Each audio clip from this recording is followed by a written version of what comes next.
Il reste un peu moins de 2 semaines pour mettre TV Liberté à l'abri jusqu'à la prochaine attaque. Ces derniers jours, vous avez déjà été incroyablement nombreux à nous témoigner votre soutien. Mais la censure bancaire ordonnée par un pouvoir politique aux abois nous a asséné un coup dur. En nous privant de notre compte bancaire et donc d'une partie des soutiens mensuels que nous recevions, notre budget prévisionnel a été littéralement amputé. Aujourd'hui encore, l'équilibre n'est pas rétabli. Parmi vous, je le sais, certains souffrent aussi de cet extrême centre au pouvoir qui nous appauvrit. Mais d'autres attendent aussi un peu impassible un changement qui ne viendra pas sans rien faire. Pour renverser la table, chacun doit, à sa mesure, se retrousser les manches. Et renverser la table, c'est avant tout éveiller les consciences. Mais nous ne pouvons pas continuer cette mission sans vous. Alors dès à présent, aidez TVL. Il n'y a pas de petits gestes. Chacun d'entre vous peut changer notre destin. Et nous continuerons, nous, à faire beaucoup avec bien peu. Alors je compte sur vous.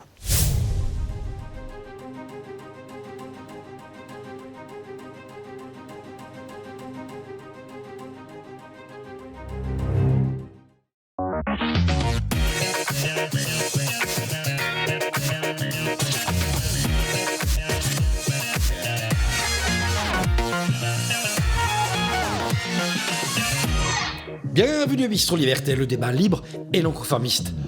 Au sommaire de cet épisode, est-ce la fin de la liberté d'expression ?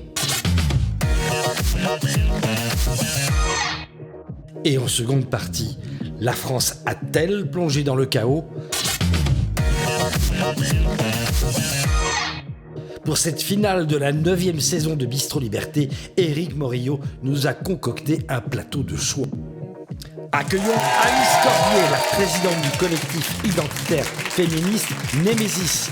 Cet anti-woke combat l'ancrage gauchiste des mouvements féministes. Ses interventions sur CNews, Les Grandes Gueules et Touche pas à mon poste l'ont rendu populaire. Je vous demande d'accueillir Greg Tamilian. Il est une figure marquante du paysage médiatique avec sa chaîne Je suis pas content, qui affiche des scores à 6 chiffres.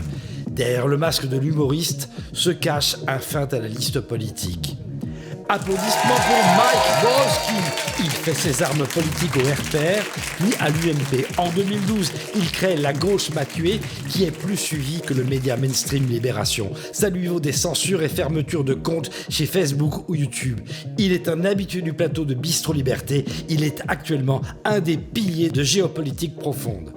Bienvenue à Clémence Oudiakova. Après un passage remarqué aux côtés d'André Berkoff sur Sud Radio et 2 ans de matinale rondement menée sur Radio Courtoisie, Clémence Oudiakova lance Toxin Média, une chaîne qui draine 400 000 abonnés. Une ovation pour Nicolas Dupont-Aignan, le président de Debout la France. Il est ce que l'on appelle une tête.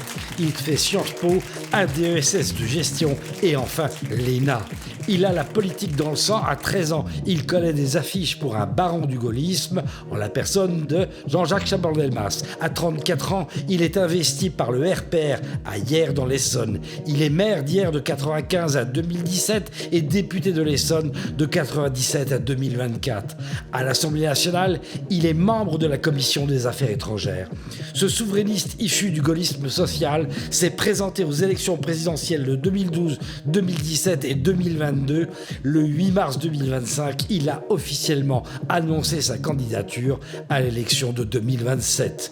Et maintenant, la parole est à Éric Morillo pour un tour de table de l'actualité. Merci beaucoup. Alors, je vais vous demander aussi d'applaudir quelqu'un qui est dans l'ombre, qu'on ne voit pas, mais qui est vraiment indispensable à Bistro Liberté. C'est Ignace, le dessinateur, voilà, qui va, comme à chaque émission, nous gratifier de ses dessins. Il y a aussi une belle assemblée. Donc, pour cette dernière émission, on est ravis, on les a dans le public, parce qu'il y avait beaucoup de gens qui devaient venir. Donc, on a là, caché un peu derrière, donc je le reconnais de loin, il y a Thomas Séraphine, on peut l'applaudir bien fort. Moi, je suis venu pour picoler un coup. Moi, on m'a servi des saucissons, des petits trucs sympas. Mais continuez votre truc, j'interviendrai peut-être à un moment donné. Comédien. Puisque de toute façon, on dit n'importe quoi. J'ai entendu que Mike Borowski était humoriste. Alors là, on aura tout vu.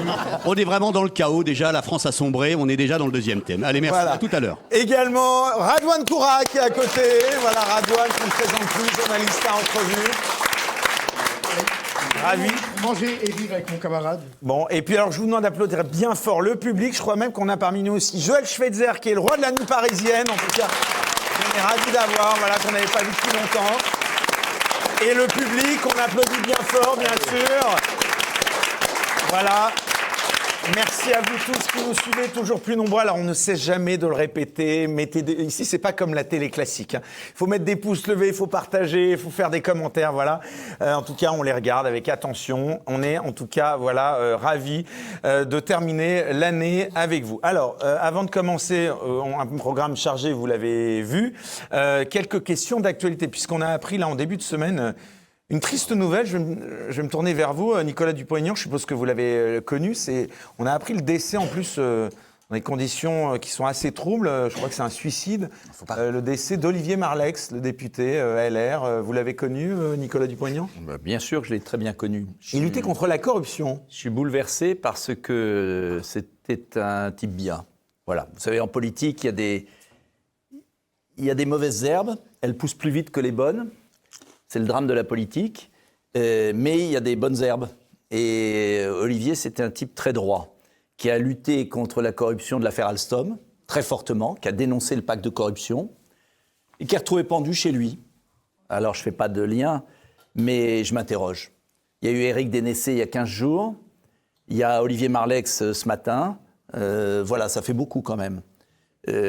Alors pour autant, j'ai pas d'éléments, je vais pas tomber dans le grand complot, mais c'est bouleversant. Un type intègre, un type droit, qui a toujours défendu l'industrie française, l'indépendance, qui a dénoncé la corruption, qui a attaqué très violemment Emmanuel Macron. Voilà. Donc moi je demande des comptes et je veux savoir ce qui s'est passé. Clémence Oudiakova. Oui, juste, ce qui est intéressant quand même, je voulais vraiment pas me précipiter sur la mort d'Éric Dénessé et sur le fait qu'il est possible que ce soit autre chose qu'un suicide comme ça a été déclaré. Mais là, il se trouve que quand même, ça fait 2 points communs. En effet, ils ont tous les deux travaillé sur l'affaire Alstom et ils se sont tous les deux pris à Emmanuel Macron. Donc ça fait, je le dis, ça fait 2 points communs et je vais finir par être vraiment inquiète. Enfin, je veux dire, pour la liberté d'expression, ça fait partie de notre sujet. Et pour les gens qui font un peu des enquêtes sur les affaires de grosse corruption française. Greg ? Rien de plus à dire que ce qui a été dit. Essayons de ne pas... je pense que le meilleur service à lui rendre pour l'instant, c'est de ne pas tenir de propos qui pourraient être utilisés pour décrédibiliser les questions ultérieures qui se poseront à l'endroit de cette mort tragique. Et voilà, ils n'ont pas été nombreux en 11 ans, les gens dont je disais du bien. Il en a fait partie. Donc attendons de voir et ne nous risquons pas à poser des questions d'une façon qui pourrait se retourner contre l'enquête qui, j'espère, aura lieu dans des conditions, je n'en doute pas, totalement partiales. Alice Cordier. Pardon. Lapsus révélateur. Alice Cordier. Non, le même avis que Greg Tabibian. C'est sûr que c'est extrêmement étrange, d'autant plus que c'était quelqu'un qui avait l'air d'avoir une vie plutôt installée, député, enfin je veux dire, voilà, qui ne laisserait rien imaginer. Mais bon, parfois la vie est difficile aussi, donc le taux de suicide ne fait qu'augmenter en France. Allez, on termine le tour de table. Mike Moi, j'ai connu Olivier Marleix à l'époque où j'étais chez Sarkozy. C'était le fils d'Alain Marleix. Oui. Vous vous rappelez, il s'occupait des investitures et des redécoupages électoraux. C'est lui qui a redécoupé l'actuelle circonscription. Donc c'était vraiment un type bien pour le coup. Et en effet, il luttait contre la corruption. Il y en avait un autre qui luttait contre la corruption des syndicats. Celui-là, c'était M. Perruchot, un centriste, un député centriste. On ne sait plus ce qu'il devient d'ailleurs depuis. Et on voit que lorsqu'on touche certaines affaires dans ce pays ou certains cercles, on finit pas très bien. Bon, en tout cas, voilà. Bon, en tout cas, on a une grande pensée pour ses proches, en effet, puisque ici aussi, on avait beaucoup de respect pour lui. Alors, on va parler aussi un petit peu d'international quand même, parce que vous êtes très engagé là-dessus, cher Nicolas Dupont-Aignan. Pour la première fois depuis 2022, Emmanuel Macron a échangé. C'était il y a quelques jours avec Vladimir Poutine. Voilà. Est-ce qu'il a eu raison d'appeler Poutine pour vous Bien sûr, mais ce qui m'a fasciné dans cette affaire, c'est l'analyse des médias classiques. C'est-à-dire que j'ai pas vu un article rappelant que l'inénarrable Jean-Noël Barrot, qui nous fait honte comme ministre des Affaires étrangères, mais honte tous les matins en se levant. L'inénarrable Jean-Noël Barrot avait dit qu'il ne parlerait pas à Lavrov. Et puis on voit Macron appeler Poutine pendant 2 heures. Donc Macron va à Canossa, quoi. Bon, très bien. Maintenant, la vraie question, c'est Qui peut encore peser sur la paix. C'est qu'il pèse plus rien parce qu'il est complètement décrédibilisé. Et le drame dans cette affaire, c'est qu'il a décrédibilisé la France. Et au sommet de l'OTAN, il n'a rien incarné. À partir du moment où on est complètement soumis à l'OTAN, on ne peut plus rien faire. En fait, dès 2022, il fallait que la France ait une voix originale. Et les négociations de paix auraient lieu à Paris. Donc, je veux dire, Macron, il est carbonisé. C'est fini. Il ne peut plus représenter aux yeux du monde le moindre once de crédibilité. Et ce n'est pas par antimacronisme, mais c'est la réalité. Donc, d'ailleurs, il a appelé Poutine. Voilà, mais en fait, c'est terrible d'ailleurs quand on y pense. Il veut la paix ou il veut sauver son image, d'après vous ? J'en sais rien, mais il ne sauve pas son image d'abord en appelant Poutine. Et puis le problème, c'est pas d'appeler Poutine, c'est de savoir ce qu'il lui dit. Et sur quel sujet. Il a pris prétexte de l'Iran. La vraie question, c'est est-ce que la France change... Il enregistre la discussion, là. Oui, mais la vraie question, c'est est-ce que la France, à un moment, dit une paix est possible, je soutiens totalement les efforts de Trump, on peut être en désaccord avec Trump sur beaucoup de sujets, je ne suis pas un fan absolu, mais sur l'Ukraine, heureusement qu'on l'a, parce que si on avait Biden, on serait déjà en 3e guerre mondiale. Donc l'enjeu absolu, c'est d'arrêter de livrer des armes, nous aussi, c'est d'avoir un compromis de paix. Moi, je l'avais proposé le 7 mars 22. C'est évident. On sait ce qu'il faut faire. Donc la question est de savoir pourquoi la France n'émet plus de son ni d'image. Et ce qui est terrible, vous voyez, c'est que j'entendais je ne sais plus quel ministre, c'est qu'en fait, ces dirigeants ne pensent plus. C'est-à-dire que la France ne pense plus. Si la France n'exprime plus rien, c'est parce que sur un sujet aussi important du monde, mais il n'y a pas que ça. Sur tous les sujets, la France n'a plus de pensée. La seule pensée, c'est on va en discuter avec nos voisins européens. C'est-à-dire on n'a même pas de pensée à discuter avec nos voisins. C'est même pas on va dire à nos voisins on veut ça, ça, ça, et on n'est pas d'accord avec l'Allemagne, on est d'accord avec l'Allemagne, Non, on va discuter, mais on ne sait pas de quoi. Donc un pays comme la France, qui n'a plus de pensée internationale, c'est un phare qui n'émet plus de lumière, c'est tout.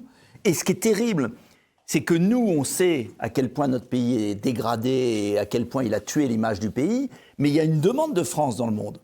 Vous n'imaginez pas à quel point les gens s'étonnent de cet évanouissement du pays. Donc la première chose à faire, c'était au sommet de l'OTAN de dire « Nous, on va pas sur ces 3,5% et ces 5% complètement délirants ». Et pour une fois, il y a le Premier ministre espagnol qui a été courageux. Et la deuxième question, c'est sur l'Ukraine, on approuve le plan de paix de Trump, on le veut, on ne livre plus d'armes. Il y a un plan de paix évident, autonomie du Donbass, soldats de l'ONU autour des centrales nucléaires, démilitarisation de l'Ukraine, statut neutre à la autrichienne et à terme retrait des troupes russes. Enfin, il y a un compromis possible. Et puis pas d'adhésion à l'Union européenne. Mais on fait tout l'inverse. Donc ce coup de téléphone, d'ailleurs, il est passé complètement inaperçu. C'est terrible, c'est tragique. Et ce qui est encore plus tragique, c'est de voir l'opposition qui, au même moment, ne censure pas le gouvernement. Ce qui est encore plus tragique, c'est l'évanouissement de l'opposition. C'est que 2 ans encore, près de 2 ans. C'est complètement dingue ce qui se passe. Enfin, la gauche a essayé de le censurer. Oui, l'opposition patriote, celle que j'aime bien. Vous n'allez pas me demander de soutenir Mélenchon. Mais c'est celle-là qui ne censure pas, c'est ça. Mais c'est complètement dingue de se dire que l'opposition patriote, au moment où il y a un bilan accablant, où les Français attendent un geste, a disparu. Et la seule interview, c'est de dire, à la rentrée, on verra ce qu'on fera. Et voilà. Et à la rentrée, comme par hasard, moi je vais vous prédire ce qui va se passer. À la rentrée, comme par hasard, les socialistes ne censureront plus. Donc il y aura une motion de censure RN et il n'y aura pas de censure socialiste parce qu'ils auront donné des milliards en plus, aggravant le trou. Et puis K1, le truc, parce qu'en fait, personne n'a intérêt. Tout le monde a intérêt à son petite boutique. Et le problème, c'est pas la boutique, c'est la France. Donc on est dans une situation, mais apocalyptique. Pour moi, apocalyptique. En parlant de petites boutiques, moi je me suis fait pas mal accrocher là sur les réseaux sociaux. Je crois que les 3 boutiques souverainistes, elles sont pas mal non plus. On n'arrivera jamais à vous réunir. Si, on y arrivera. Vous, Astino, si, on y arrivera. Philippot, on n'y arrivera jamais. Moi j'ai essayé sur les plateaux, je me fais à chaque fois vilipender sur les plateaux. Reconnaissez que moi j'étais d'accord pour revenir. Oui, c'est vrai. Mais qu'importe, ça va se faire. Mais comment il y aura ça un peut se candidat faire souverainiste à la présidentielle. Ça aura le soutien des 2 autres. Mais oui. Par la pression de la base. Vous verrez. Vous y croyez, vous ? Moi, j'y crois. Clémence C'est c'est Oudiakova, l'histoire. qui connaît On a bien parole aussi. parce qu'il est Ouais. il a la bouche pleine de saucissons. Mais en revanche, vous me donnez la recette. Ouais. Ah, Clémence, vous avez essayé, savez vous la aussi, chez recette. Toxin. Moi, j'ai jamais. Ah oui, mais je alors, n'y suis pas parvenu. hein. C'est jouable si t'endors À chaque fois, je m'engueule avec tout le monde, que ce soit Philippot, Asselineau ou Non, il y Nicolas. en a un qui pose un peu plus de problème que les autres. C'est lequel Non, Ah bah non. Ah non, Vous avez trop dit, attends. là. Non, non, c'est pire qu'Olivier Marleix. ça. Alors, Non, on non, va non, faut pas faire ça. Moi, je te jure, faut pas. J'entends, là. Ah, Je ne suis pas responsable des propos tenus par cette personne. vas-y, Radouane. Non, mais alors, lève-toi en revanche, parce que sinon, on ne voit pas bien. Encore, il ne sait pas Voilà. encore. Bien, donc, La réalité, c'est la suivante. Je connais Nicolas, je connais Florian Philippot, tous deux ont plusieurs fois appelé au rassemblement, beaucoup plus Nicolas d'ailleurs que nos deux C'est amis. vrai. Mais Asselineau est borné. Asselineau pense qu'il est à la tête d'un énorme parti, qu'il est à la tête d'un appareil qui risque d'arriver au pouvoir. Et Asselineau est dans un... Je ne sais pas comment on pourrait le qualifier, mais il y a encore quelques mois, quand je voyais Asselineau, il me parlait de sondages confidentiels qui circulaient dans Paris, le donnant à 16%. Donc je pense que le monsieur doit se reposer, qu'on doit peut-être aujourd'hui Ouais, il a de penser à un l'avance, rassemblement. Oui, mais je vais vous dire, on n'y arrivera pas. On y arrive. Moi, mais j'ai compris un truc. Je peux me rasseoir. tu peux te rasseoir. Non, mais je veux pas. Mais après, je veux pas. Après, vous allez laisser parler les autres. Moi, j'ai compris un truc aux européennes. J'ai essayé de faire une liste à 3. J'ai compris que entre Asselineau et Philippot voulaient s'emparer du Frexit. Et que donc chacun avait le monopole du Frexit. Et qu'aucun voulait aller vers moi parce qu'il me juge pas assez Frexiteur. Complètement, ben c'est une autre affaire. Bon, et à partir de ce moment-là, chacun ira à la mort pour incarner le Frexit. Ils ont fait chacun leur liste. Moi, j'ai déclaré forfait, parce qu'il n'y a pas beaucoup de chefs de parti qui sacrifient leur parti pour les laisser faire, quand même. Donc, on me dit tout, vous n'êtes pas unioniste. J'ai déclaré forfait. J'ai dit, démerdez-vous. Moins de 1% chacun. Donc, je pense que pour la présidentielle, on a un devoir d'unité, obligé. Et je pense qu'un candidat souverainiste, et c'est pour ça que j'ai lancé, un candidat souverainiste peut rassembler beaucoup plus qu'on ne croit, à la condition qu'il y ait un réflexe de survie. Mais vous savez, souvenez-vous, le Conseil national de la résistance, quand même, dans les résistants, il y en a quand même un qui a trahi Jean Moulin. Vous imaginez? Donc, voilà, ça veut dire que la résistance, il y a toujours des emmerdes, il y a toujours des canards boiteux, il y a toujours des trucs.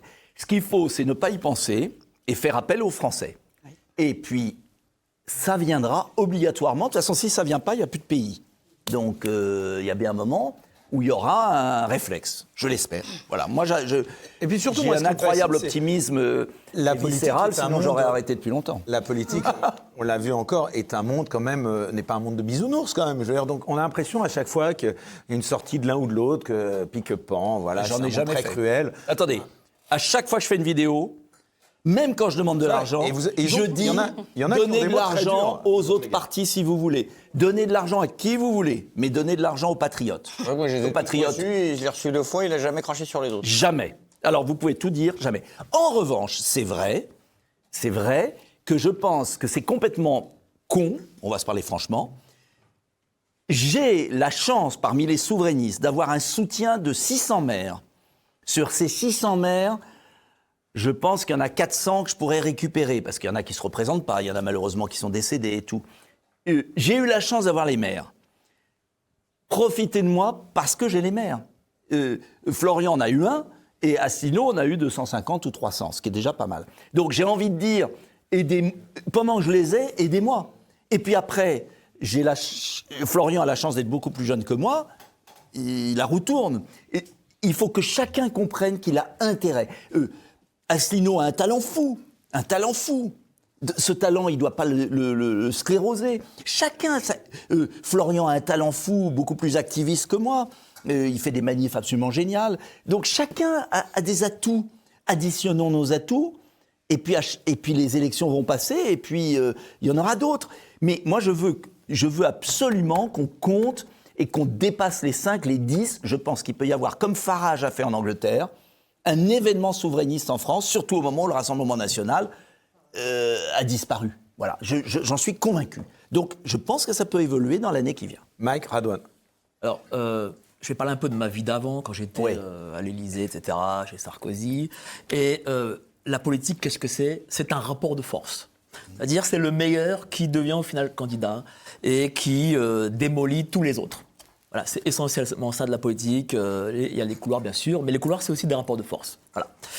Et aujourd'hui, malheureusement, parmi nos 3 prétendants, il n'y en a pas, et même si vous êtes là, cher Poignant, je vous le dis, il n'y en a pas un qui est vraiment le numéro 1 des numéros 1 qui se dégage totalement par rapport aux autres. Moi, je me rappelle le duel de 2006, Villepin-Sarkozy. Villepin était Premier ministre, il avait fait le CPE et tout, c'était Chirac comptait sur lui, il voulait se présenter au présidentiel de 2007. Sarkozy, malheureusement, pour Villepin, était beaucoup plus fort parce que c'était un rouleau compresseur. Tous les jours, il avait une idée, il avait quelque chose. Et donc, on lui courait après, je ne sais pas si vous vous rappelez. C'est pour ça qu'on aimerait les confronter, en tout cas, les avoir sur le même plateau. C'était lui le meilleur, il avait le plus envie. En plus, il faut se dire les choses. Sarkozy, c'était le mec, il se réveillait le matin, il avait envie d'aller au présidentiel, il se couchait, il voulait aller au présidentiel, il sortait avec sa femme, il voulait aller au présidentiel. Enfin, c'était un fou furieux. Moi, je l'ai eu plusieurs fois entre 4 yeux. Et pourtant, je suis loin d'être Sarkozy aujourd'hui. J'avais envie de m'immoler par le feu pour lui. Je le dis sincèrement. Mais aujourd'hui, je n'ai pas l'impression que les souverainistes ont envie de bouffer les mecs en face et d'être les numéros 1 de ce pays. Non, ils ont envie de se bouffer entre eux. Non, je suis pas d'accord là-dessus. Si. Je vous vois pas avec une envie farouche de faire que de la politique, d'être... vous vous trompez. Tenez, on a les parrainages.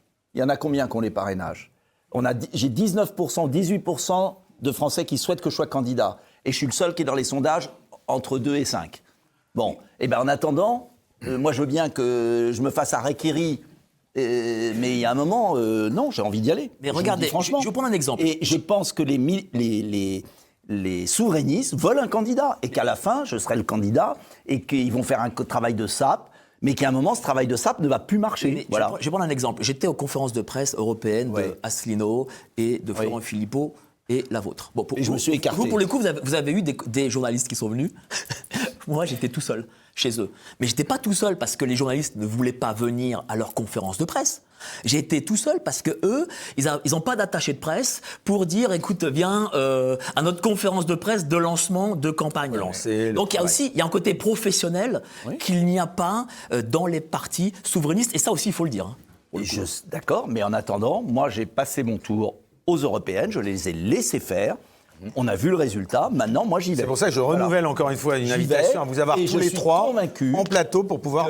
vous verrez, on va y arriver, on va changer les choses parce qu'il y a un moment, ça ne peut pas durer comme ça. D'autant que si on était un média, alors moi je vais me rallier à ce que vous venez de dire parce que moi ce que je prends de manière, on va dire, sur ma petite tête, je prends très mal, c'est qu'on serait TF1 ou BFM TV, il n'y aurait pas ces petites hésitations à venir. Ils nous prendraient tous par la main, ils nous remercieraient bien. Donc ce mépris, il est à l'intention de tous les médias qui ont soutenu le plus ces gens dont on parle, les médias alternatifs. Voilà, je voulais juste dire ça. Radouane. Mais peut-être que Nicolas Dupont-Aignan se trompe aussi de coalition ou d'alliés. En 2017, vous avez fait quelque chose de très courageux. Vous avez été le seul à briser ce plafond de verre, à appeler à voter pour Marine Le Pen au second tour de la présidentielle. Je ne comprends pas pourquoi vous vous efforcez aujourd'hui à vouloir vous allier avec des gens qui ne veulent pas s'allier avec vous. Pourquoi ne pas tout simplement rejoindre le camp national, la grande coalition, celle qui a le plus de chances d'arriver au pouvoir? Car aujourd'hui, la caractéristique même d'une coalition, c'est la différence. Sinon, c'est le parti unique. Aujourd'hui, au Rassemblement national, il y a un certain nombre de vos anciens soutiens qui ont rallié le Rassemblement national, dont un très influent, Jean-Philippe Tanguy, je pense à Alexandre Sabatou, je pense à beaucoup. Pourquoi ne pas tout simplement rallier le Rassemblement national? Nicolas, vous êtes quelqu'un d'intelligent, de pragmatique habituellement. Mais parce que j'ai des convictions. D'ailleurs, vous êtes toujours quelqu'un d'intelligent. Mais parce que j'ai des convictions. Pourquoi en 2017 vous avez soutenu Marine Le Pen? Mais parce que c'était un second tour. Vous confondez le premier tour et le second tour. Je ne confonds pas le second tour et le premier tour. Mais moi, je vous le dis. Pourquoi aux élections législatives attendez. coalition alors? Mais parce qu'ils n'ont pas voulu. Vous l'avez sollicité? Attendez, bien évidemment. Pourquoi vous parlez de Philippot et Asselineau aujourd'hui? Mais attendez, 2 choses. D'abord, procédons par ordre. Sous la Ve République, il y a 2 tours. Au premier tour, on exprime ses convictions. Au second tour, on se rattache et on élimine l'adversaire. J'ai été le premier à être courageux, oui, au second tour. Sûr, bravo. Et j'assume, et je l'ai fait en 2022. En revanche, je vous le dis très clairement, au premier tour des élections législatives de 2024, Marine Le Pen et Bardella ont eu Éric Ciotti, n'ont voulu ni de moi, ni de Marion, ni de Zemmour, et ni de Poisson.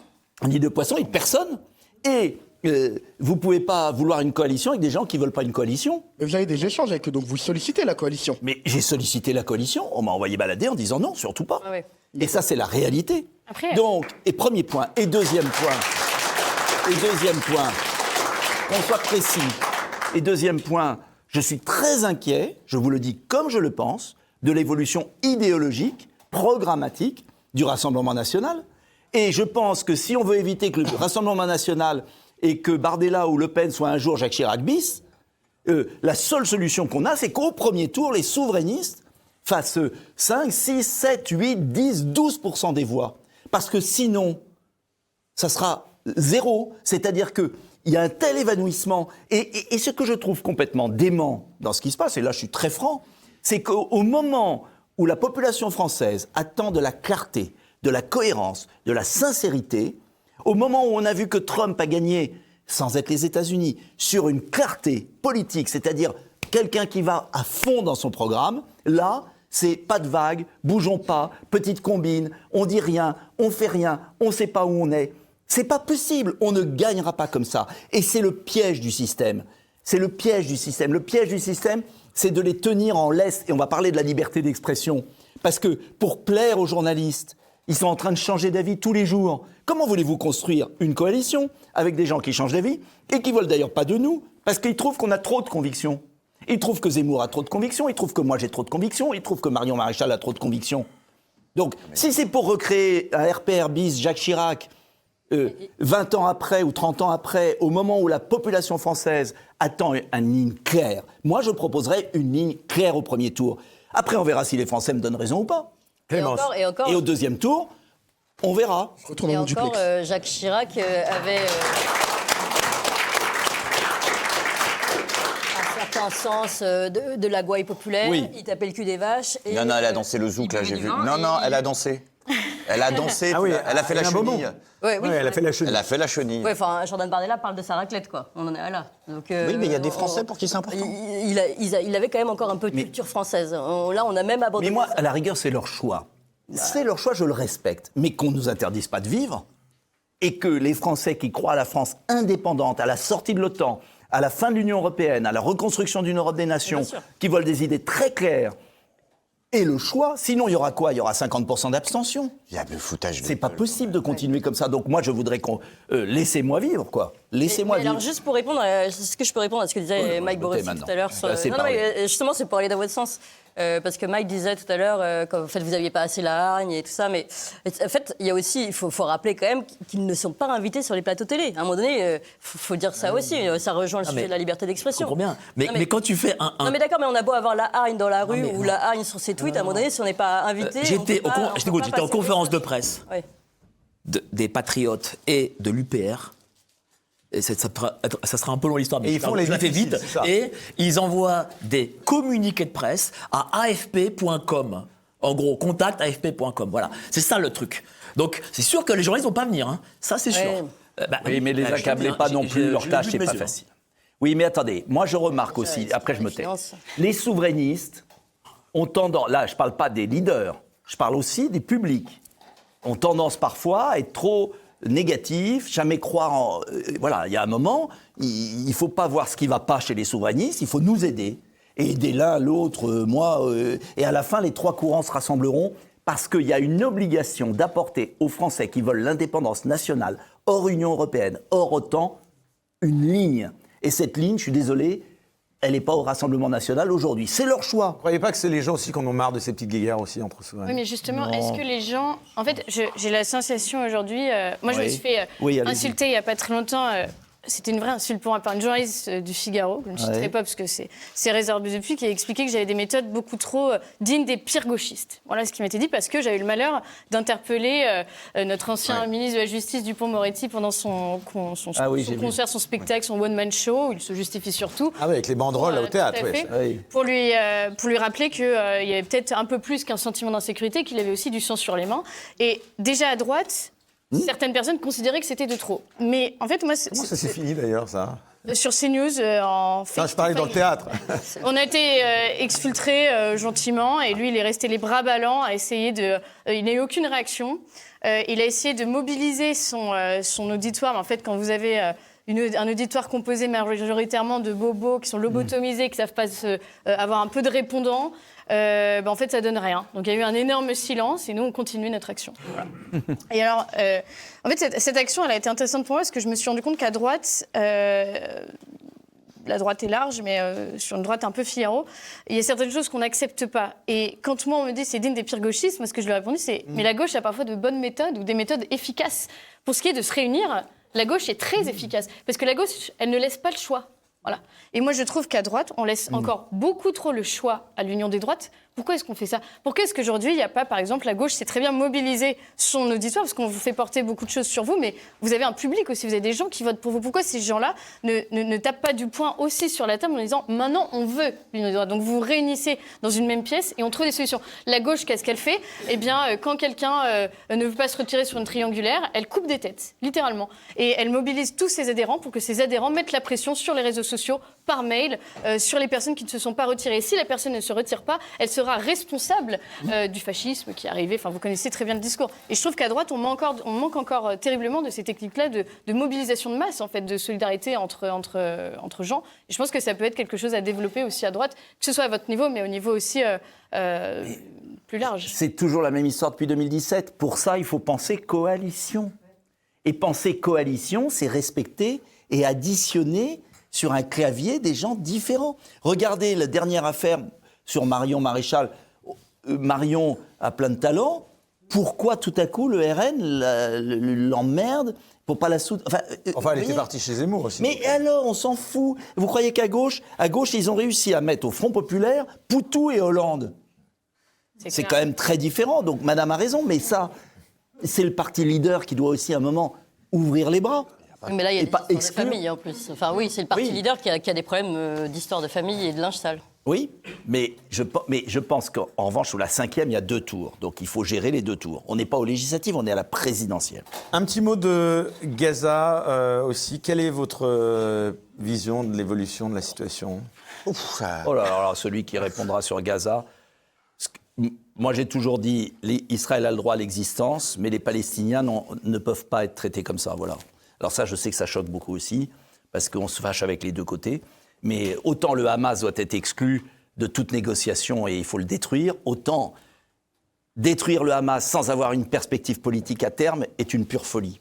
Voilà. Et c'est le drame de Netanyahou, c'est qu'il gagne la guerre, mais il n'a pas de suite politique. Un cessez-le-feu est possible, d'après vous? J'en sais rien. Moi, je vais vous dire pourquoi les hommes politiques auraient des réponses à tout. Aujourd'hui, celui qui a une réponse sur Gaza, tant que Netanyahou ne comprendra pas... C'est diplomatique pour tout le monde, Gaza, c'est ce que je veux dire. Bien évidemment. Mais le problème de fond, c'est que vous pouvez avoir des victoires tactiques, militaires, mais s'il n'y a pas une perspective politique derrière... C'est vrai qu'avec Barrot, ça ne va pas être... Non, mais Barrot, c'est pas la question. C'est là, honnêtement, celui qui accablerait sur Gaza le gouvernement, autant sur l'Ukraine, j'accable Macron et le gouvernement, autant sur Gaza, je ne vois pas le gouvernement occidental qui arrive à avoir une position intelligente. Oui, mais on peut quand même éviter d'appeler à un cessez-le-feu tout en envoyant des armes la même semaine, quand même. Oui. C'est un truc qu'on peut éviter de faire. Vous avez raison. Vous n'êtes pas obligé. Voilà. Allez, ce sera le mot de la fin. On lance tout de suite le premier débat pour parler liberté d'expression. Je vois juste que Ignace est déjà en forme. Dupont-Aignan a une réserve d'un max de mer pour unir tous les souverainistes. Voilà, à tout de suite. Est-ce la fin de la liberté d'expression? La France, patrie des libertés, a-t-elle basculé dans le régime de la peur? Voilà, la France a-t-elle basculé dans le régime de la peur? Alors on va un peu parler d'abord de ce qui se passe dans les médias, de cette liberté d'expression. Et d'abord, je tiens à rendre aussi hommage à quelqu'un qui est venu souvent cette année sur le plateau, c'est Didier Maistre, oui, qui a obtenu quand même, on peut dire quand même enfin pas encore une victoire, mais en tout cas une mise en examen, la mise en examen d'un certain Pascal Ouzelot, vous savez, qui avait revendu une chaîne qui s'appelait Numéro 23. C'était déjà il y a quelques années, mais il en avait fait un grand combat. Oui. Et il avait vendu cette chaîne plus de 70 millions d'euros. C'était au groupe Altis qui était revendu depuis à Saadé. Voilà, on avait vraiment affaire à Mafia. Non, en gros, c'était une chaîne, pour le dire, il me semble peut-être, vous connaissez beaucoup. Oui, j'ai bien connu, oui. C'est une coquille plus ou moins vide où elle était remplie de tous les bons sentiments comme d'habitude. Donc on va parler de pluralisme, on va faire ci, on va faire C'est une ça. fréquence qui appartient à tous les Français, c'est ce qui s'est passé. Et donc ils ont eu cette fréquence en mentant un peu sur le programme et finalement c'était une coquille qui a été très mal remplie et très vide alors que Didier Messieux l'avait dit depuis le début. Donc je suis hyper Enfin mal rempli, mais à la fin les caisses étaient bien remplies quand même. Ah oui, les caisses étaient bien remplies. Mais le programme, moi, je parle du programme et de la promesse de la tenue des émissions. Et c'est pour ça, pourquoi je dis ça, parce que justement, contre toute attente, numéro 23 avait été pourtant sabré à un moment donné, et puis le Conseil d'État l'avait repêché. Là où ça n'a pas été le cas pour C8, quelle vision vous avez de ce qui se passe un petit peu aujourd'hui dans les médias, Nicolas Dupont-Aignan? Bon, on a vu la suppression de C8. Et c'est très simple. C'est une news qui est très souvent vilipendée. La censure organisée. Très bien faite. L'Arcom protège toujours la pensée. L'Arcom, c'est unique en tout cas. L'Arcom, moi j'ai des combats. Je pourrais vous amener un classeur de lettres comme ça, de lettres vers l'Arcom. C'est très simple. J'ai 0% sur les chaînes publiques France Inter, France Info, France 5. Je me souviens de vous, C'est à vous face à Patrick depuis Cohen, mon incident avec Patrick Cohen, je n'ai 0 d'antenne, 0 la tête de Toto. Et j'ai écrit à tous les présidents de l'Arcom qui me disent oui, très bien, on va faire un rappel à l'ordre. Ils font des rappels à l'ordre, et c'est toujours 0 sur France Inter, 0 sur... J'ai moins de temps de parole. Debout la France, qui a fait 2% la présidentielle, a moins de temps de parole que le parti progressiste martiniquais sur la chaîne publique, a moins de parole que... Et rien n'est respecté. Et le même Arcom emmerde C8 sur la moindre chose. Donc voilà, là, ils l'emmerdent plus, ils l'ont complètement coupé. C8, ils l'ont coupé. Non, je parle de CNews. Ouais. Donc ça veut dire quoi? Ça veut dire qu'on a un système qui est un système de censure organisée, très intelligent. Parler librement à la télévision française. C'est pas qu'on peut pas parler librement. C'est beaucoup plus subtil que ça. C'est qu'on interdit aux gens qui parlent différemment de pouvoir parler. Donc on ne vous coupe pas la parole, on ne vous la donne pas. C'est pas tout à fait la même chose et c'est beaucoup plus intelligent. Et puis on vous la donne. Dernière anecdote, un jour à l'Assemblée, un type de BFM vient m'interviewer. Et je lui dis, mais pourquoi vous voulez absolument... Il me poursuivait, je dis, c'est bien la première fois que BFM me poursuit. Et puis il me dit, je vous cache pas, le caméraman me dit, on est le 30, la fin du trimestre, c'est par trimestre. Ah oui. Et on va vous passer cette nuit à 3h du matin. Donc je fais un enregistrement d'une interview de 15 minutes à l'Assemblée, là. Vous dites ce que vous voulez. Ils m'ont demandé 15 minutes de Dupont-Aignan. On s'en fout. Et on va le passer 2 nuits de suite, entre 3 et 4 heures. Voilà. Et comme ça, vous serez dans les trucs. Et pire... Ne soyez pas méprisants pour les gens qui regardent la télé la nuit. Oui, quotidien. Pourquoi ils critiquent? Pourquoi ils me défoncent toute la journée? De temps en temps, et puis certains. Parce que quand ils me défoncent à me ridiculiser, ça compte dans mon temps de parole. Oui, tout à fait. Et ça permet d'équilibrer que j'ai 1% ou 1,5% mais en défensant. Voilà, donc vous appelez ça la liberté, c'est pas la liberté. Alors je propose une mesure très simple, c'est que les 4 milliards 200 millions, 4 milliards pour la redevance et 200 millions d'aide à la presse, ça fait à peu près un chèque de 90 € pour les 47 millions de foyers fiscaux. Et les 47 millions de foyers fiscaux flécheront les 90 € vers le média radio, télévisé, Internet de leur choix. Si vous aimez Télé-Liberté, vous fléchez Liberté. Et puis, là, je pense que nous sommes d'accord, de manière tout à fait objective et tout à fait partielle. Bien sûr. Et pareil, oui, il y aura plein de choses à dire sur le cinéma, sur plein de choses aussi où il faudrait. Oui, parce que c'est aussi un vrai même, c'est le même problème, tous ces gens qui vont un peu, profiter de ce système. Tu me regardes, Greg. Mais moi, je vais te dire un truc. Non, mais je préfère vous dire une chose. Thomas Séraphin. Tant que la lumière n'aura pas été faite sur cette histoire de trahison du CNR, là, en 43, qui nous a laissé perplexes. Jean Moulin a été trahi par un des deux. Moi, je pense que l'histoire bégaiera. Donc, d'abord, voilà, il faut déjà revenir sur ces mystères-là. Qui a trahi? C'est Meunier? C'est ce salopard? C'est qui? C'est Chambéron? C'est qui? Non, parce que si on laisse ça impuni 80 ans après, on n'arrivera pas à s'en sortir. Voilà, c'était une métaphore. Merci. Voilà, Thomas Séraphin, d'ailleurs, on applaudit bien fort, qui, d'ailleurs, participe à des productions de Laurent Firode qu'on apprécie beaucoup. Mike, parce que c'est vrai Est-ce que vous savez qui est la femme du directeur général de l'ARCOM? Brigitte Mac... Ah non, quoi? Non, ça c'est... non. Le mari... Ouais, j'ai répondu trop vite, je pensais que c'était un quiz. Elle s'appelle Laurence Denervaux, elle est directrice du think tank Destin commun qui planifie l'implantation des migrants en ruralité financée par George Soros. Donc quand vous avez des gens comme ça à la tête de l'ARCOM qui sont des gars de la fonction publique, en plus c'est ENA, comme vous, mais bon. Attendez, c'est qui exactement? C'est la femme du DG de l'ARCOM. C'est la femme du DG de l'ARCOM. Voilà. Donc, et c'est, je crois d'ailleurs que le DG de l'ARCOM, c'est un ancien du PS, machin. Donc voilà. Donc, on a service de livraison, c'est ça qui... Ouais, voilà. Ah, c'est ça, mais tout donc, est connecté. On a compris le truc. On a compris vers qui est-ce qu'ils vont soutenir, vers qui vont mettre la lumière et vers qui, ils vont pas la mettre, quoi. Aussi simple que ça. Hein. Alice, parce que finalement, toi, tu arrives quand même à avoir quand même des prises de parole, mais dans des médias dits justement la bolosphère. Tu n'es jamais invité ailleurs? Tout est millimétré d'ailleurs sur les médias. Sur le service public, tu n'es jamais invité? Alors, c'est comme vous. C'est-à-dire qu'ils parlent de nous, mais soit ils nous expliquent qu'ils viennent faire des reportages sur nous. Et la dernière fois qu'on a accepté, la seule fois d'ailleurs, on ne le refera jamais cette erreur, ils ont tronqué un témoignage d'une jeune femme qui expliquait qu'elle s'était fait agresser sexuellement dans le métro par 3 personnes issues de l'immigration, là encore. Et à la fin, du coup, son témoignage ne veut plus rien dire, comme si elle avait été complètement paranoïaque parce qu'un mec aurait posé la main sur son épaule. En fait, c'est allé un peu plus loin, ils l'ont suivi, etc. Il y a des hommes qui ont dû intervenir. Mais ça, évidemment, ils ne l'ont pas mis. Voilà. Donc les médias très féministes du service public tronquent quand, là encore, l'agresseur est un migrant.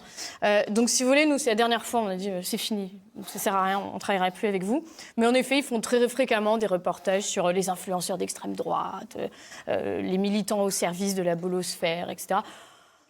Nous, on s'est rendu compte d'une chose, et d'ailleurs Elon Musk l'a très bien dit, nous sommes les nouveaux médias. Donc en fait, ce qu'on fait maintenant, c'est qu'on avance comme des petits taureaux, on fait nos vidéos, on monte sur les réseaux sociaux, on se forme à comment gérer des réseaux sociaux et tout maintenant. Et on est plus puissant que beaucoup d'émissions du service public. Hein. On est extrêmement puissant. Nous, par exemple, certaines vidéos cumulent en 24 heures 200 000 vues. Voilà, c'est ce que je peux faire sur une émission à la télé. Donc si vous voulez, en fait, maintenant, je pense qu'il faut juste changer un peu son prisme à ce niveau-là. Alors la télé, c'est toujours traditionnellement, quand tu passes à la télé, c'est encore considéré dans certains milieux comme une marque de la télé reste quand même, reste quand même importante. Et en fait, moi, je pense qu'il faut aller partout, être partout, aussi bien sur Twitter, sur TikTok, sur Instagram, à la télé si on peut.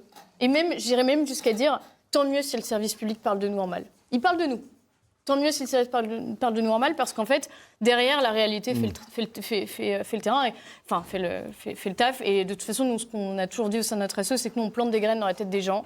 On permet aux femmes de penser ainsi et de dire, il y a des femmes qui pensent comme ça, et toi, peut-être qu'un jour, tu finiras aussi par te rendre compte de ce que tu vis n'est pas raciste, c'est simplement la réalité, et puis on fera le reste. Mais vraiment, il y a un jeu sur les réseaux sociaux à mettre en place qui est énorme et une force de frappe qui est possible. Est-ce qu'au nom de la liberté d'expression, justement, on risque pas peut-être plus en s'exprimant justement aujourd'hui à la télévision qu'en commettant un délit? Je veux dire, alors je parle même pas des blagues, je veux dire, est-ce que tu fais attention à ce que tu dis, toi, de manière générale, Greg? Non, pas du tout. Sur les réseaux sociaux, non. Peu. Mais la télé, t'es pas invité? La télé, peu, ouais. Je fais peu attention.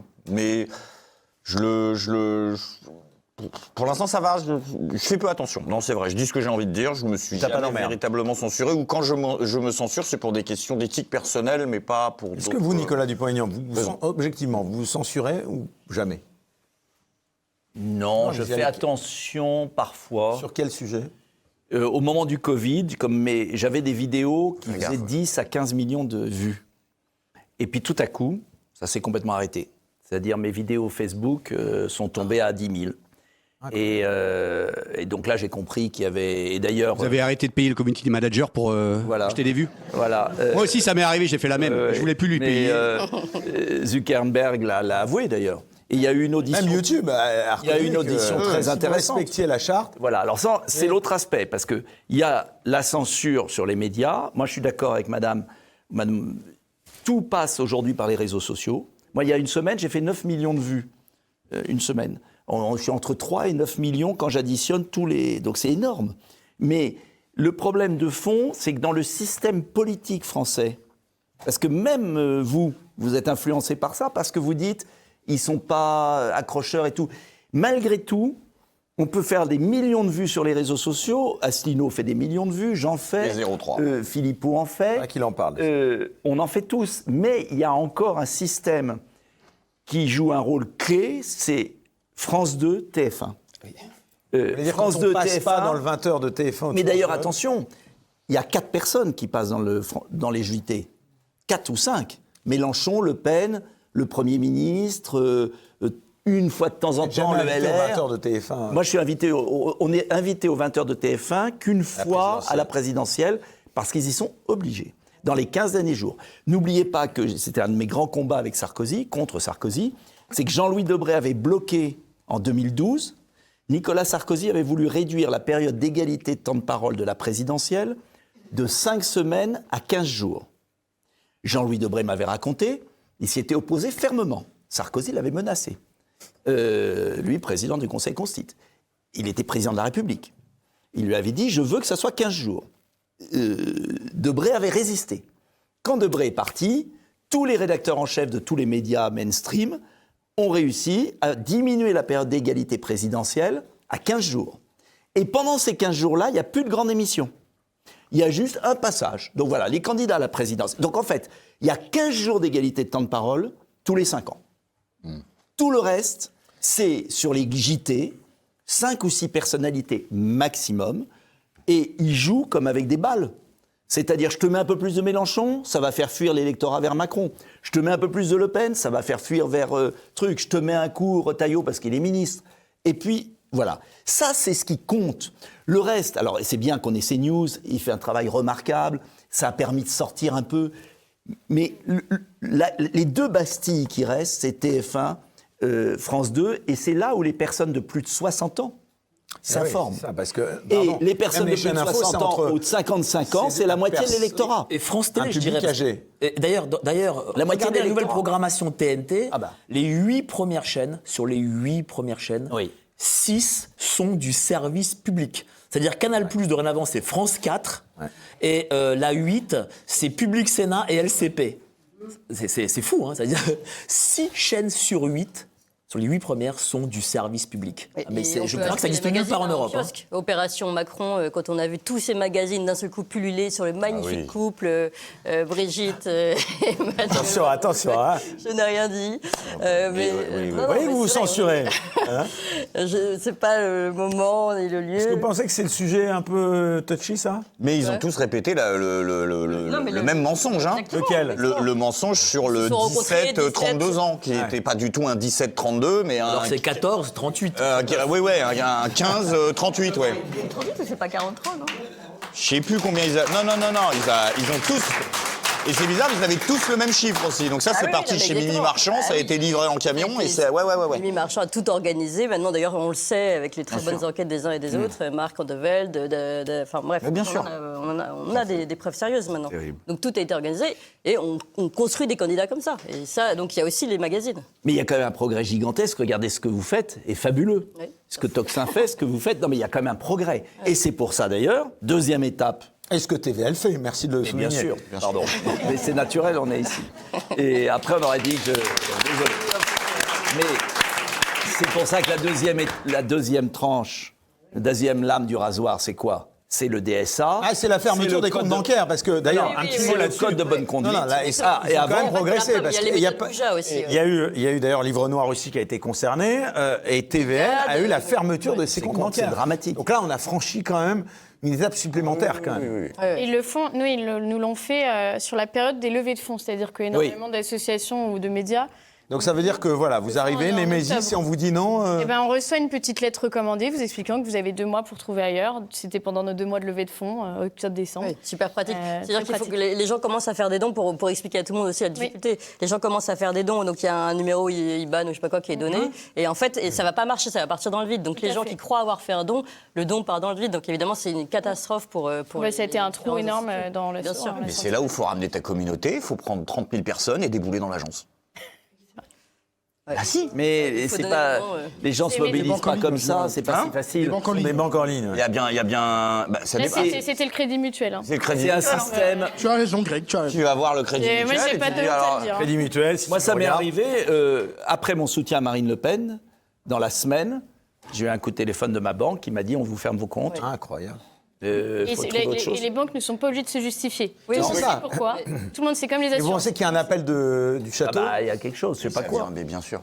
Ou la peur. Mais mais attends, si cette anecdote, toutes ces anecdotes étaient connues sur la Russie, sur un pays, Oui. mais on dirait mais monstruosité. Parce que d'ailleurs, si on peut faire un lien sur la Russie, ceux qui avaient des noms russes, je vise personne dans cette, se voyaient aussi leur compte fermé, parce que soi-disant forcément liés au Kremlin, quoi.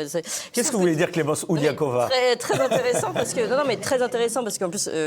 C'est marocain, ça, non? Non mais si, il y a eu plein de comptes russes en France qui ont été. Oui, je sais. Toi aussi, non, Ouais. tu sais pas, non. Non, ça va, moi. Non, mais alors, moi je connais des Ukrainiens qui ont un nom qui peut sonner russe, parce qu'en plus les gens n'ont pas trop la nuance dans leur tête. sûr, c'est Et donc bien ils ont fait. fermé leur compte alors qu'ils sont ukrainiens. Donc, et ils se sont fait fermer leur compte. Et d'ailleurs moi, allez hop, je dis tout, mon mari il a encore des problèmes de carte bancaire à cause de son nom russe.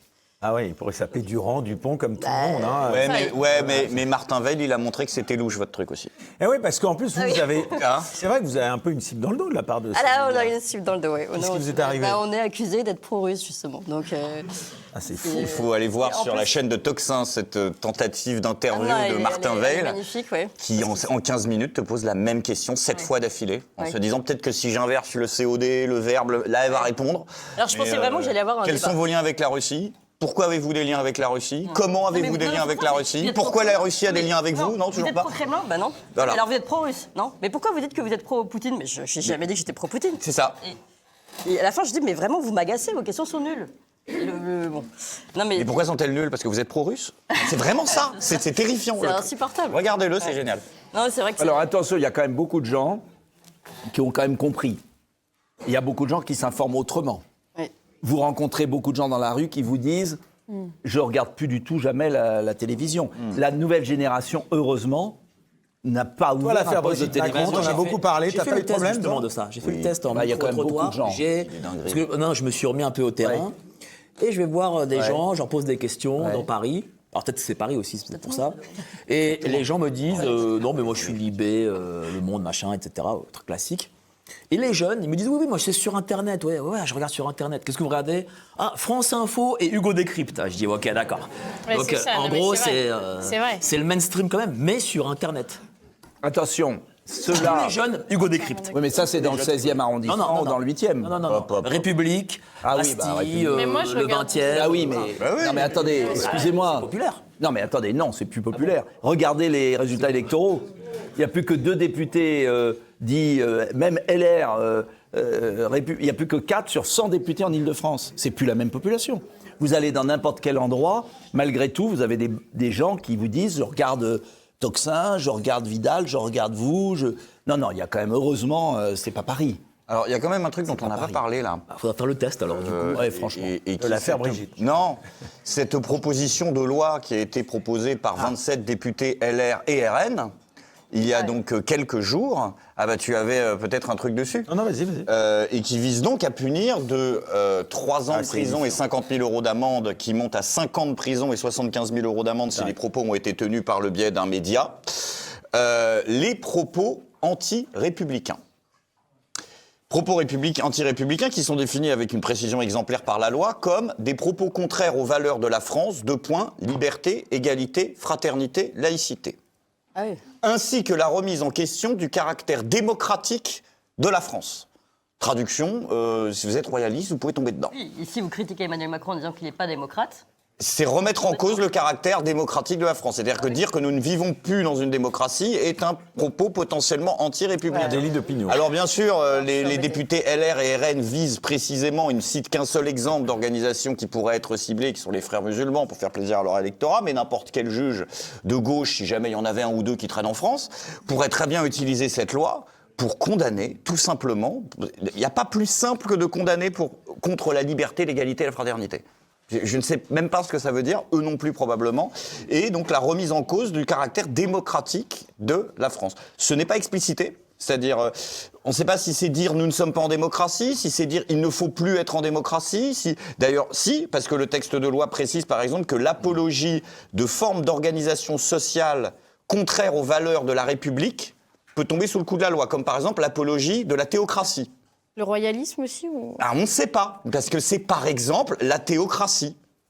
Mais je pense qu'on n'est pas obligé d'avoir un master en histoire pour se dire que les valeurs de la République et de la monarchie sont quand même relativement opposées. La loi sanctionnant l'apologie de formes d'organisation politique contraires à la République, bah oui, techniquement oui. Donc est-ce que ça passe, est-ce que ça passe pas? Mais c'est pour rajouter à tous ceux qui continuent à voir, et j'étais content de vous voir remettre ces pendules à l'heure, le Rassemblement national et bon, les Républicains a fortiori comme des derniers grands défenseurs de la liberté d'expression, de la lutte contre le système, ou les systèmes. Il semblerait que là, ils l'ont fait tout seuls comme des grands, cette proposition de loi. Personne leur a demandé, personne leur a mis un couteau sous la gorge. Peut-être que quelqu'un leur a demandé, mais en tout cas... Peut-être que quelqu'un leur a demandé, mais voilà, et ils ont proposé ce truc-là, le 10 juin. Est-ce qu'on peut encore critiquer le progressisme sans être taxé de haine ou d'extrémistes de droite? Le problème de cette loi, c'est qu'elle a été voulue, au début, contre l'islamisme. C'est ça. Et on n'a pas le droit de viser qu'un groupe. Donc... Exactement. Donc, la difficulté de l'exercice, c'est que après, c'est l'usage qu'on va en faire. Et vous avez raison, elle peut être extrêmement dangereuse. C'est exactement le même procédé que l'affaire des dérives sectaires, contre lequel je me suis battu à l'Assemblée, mais on n'était pas nombreux. Hein. Et comme celui des écoles libres, etc., Oui. où on s'est dit ça vise les écoles purement islamistes et tout ça, et en fait on s'est rendu compte que c'était toutes les écoles un peu Et traditionnelles. puis les lois antiterroristes contre les barbus, et on arrête des militants écolos. Le problème de la... Voilà, Vous aussi. Le problème Il y a eu de... des gardes à vue, il y a eu des perquisitions pour des banderoles. Hein. Le problème de À fond... Besançon, on a une jeune fille de 20 ans perquisitionnée pour une banderole violeur étranger dehors. Le problème de fond, c'est que nous sommes dans un pays qui échoue tellement dans toutes ses actions que la stratégie du bouc émissaire remplace la stratégie de l'action. Et c'est quand même... Il y a une panne, si on prend un peu de hauteur, il y a une panne complète de toute action politique. L'impuissance publique est telle, et un pays qui échoue sur tout a besoin de bouc émissaire. Et donc, celui qui l'ouvre est le bouc émissaire. Et à l'inverse, quand il y a des paroles qu'on n'attend pas de certains, alors je pense notamment à Radouane qui est derrière, qui depuis quelque temps a été l'objet, toi, sur les réseaux sociaux, d'une véritable, d'un cyberharcèlement. Parce que vas-y, tu peux nous dire ce qui s'était passé? Cyberharcèlement, je sais pas, mais c'est régulièrement le cas dès lors qu'on exprime des positions qui sont non conventionnelles, qui sont des positions... Toi, t'as fait un tweet. C'est même pas d'extrême droite, des positions de droite. En fait, être de droite dans tout un tas de... T'as pas le droit, en ayant tes origines. Ah oui, mais on te renvoie à tes origines, mais ça, on en parle souvent, plus avec Nicolas Dupont-Aignan. C'est une assignation à résidence identitaire qui est entretenue par la gauche. Mais ça va plus loin qu'être d'extrême droite, en réalité. Dès lors que vous êtes de droite ou vous exprimez un semblable de position de droite, vous êtes taxé de raciste, de traître et vous êtes mis sur le côté. De droite française, hein, parce que l'électorat, une grande partie de l'électorat de la France insoumise, sur le plan, on va dire, des valeurs et des mœurs. Mais c'est très intéressant. Ils vont être surpris par le score de Villepin, je pense. Non, mais c'est très intéressant ce que tu dis, parce que ça me permet de rebondir. L'électorat de la France insoumise, qui est à la fois composé de woke, de gens avec des cheveux verts, des gens complètement délirants, et également composé d'une grande proportion d'un électorat musulman. Et les musulmans sont fondamentalement des gens de droite, des gens conservateurs. D'ailleurs, dans leur pays d'origine, je rappelle souvent cette statistique. En Algérie, Tebboune, qui est un président nationaliste, qui se fait réélire au premier tour. En Tunisie, le président parle de grand remplacement, il se fait réélire au premier tour. Erdogan, bon, c'est pas un pays arabe, mais c'est un pays musulman. Au consulat de Strasbourg, la diaspora turque vote pour lui à 94%. Or, en France, ces gens votent pour la France insoumise. Il y a un problème. Ah oui, non, mais... C'est clair, bah là, on peut en effet, c'est une évidence. Parce que c'est un vote de gens qui défendent, et on peut le comprendre, leur intérêt communautaire, et qui défendent les gens qui les protègent. Mais si demain c'est Villepin, ce sera Villepin. Et si demain c'est un autre, ce sera un autre, c'est tout. Qu'est-ce que vous en pensez de Dominique de Villepin, Nicolas Dupont-Aignan, la parenthèse, mais il fait un comeback, électoraliste, on peut pas dire ça. Je trouve qu'il devient la caricature de lui-même. Même à la fête de lui-même. Pour être franc.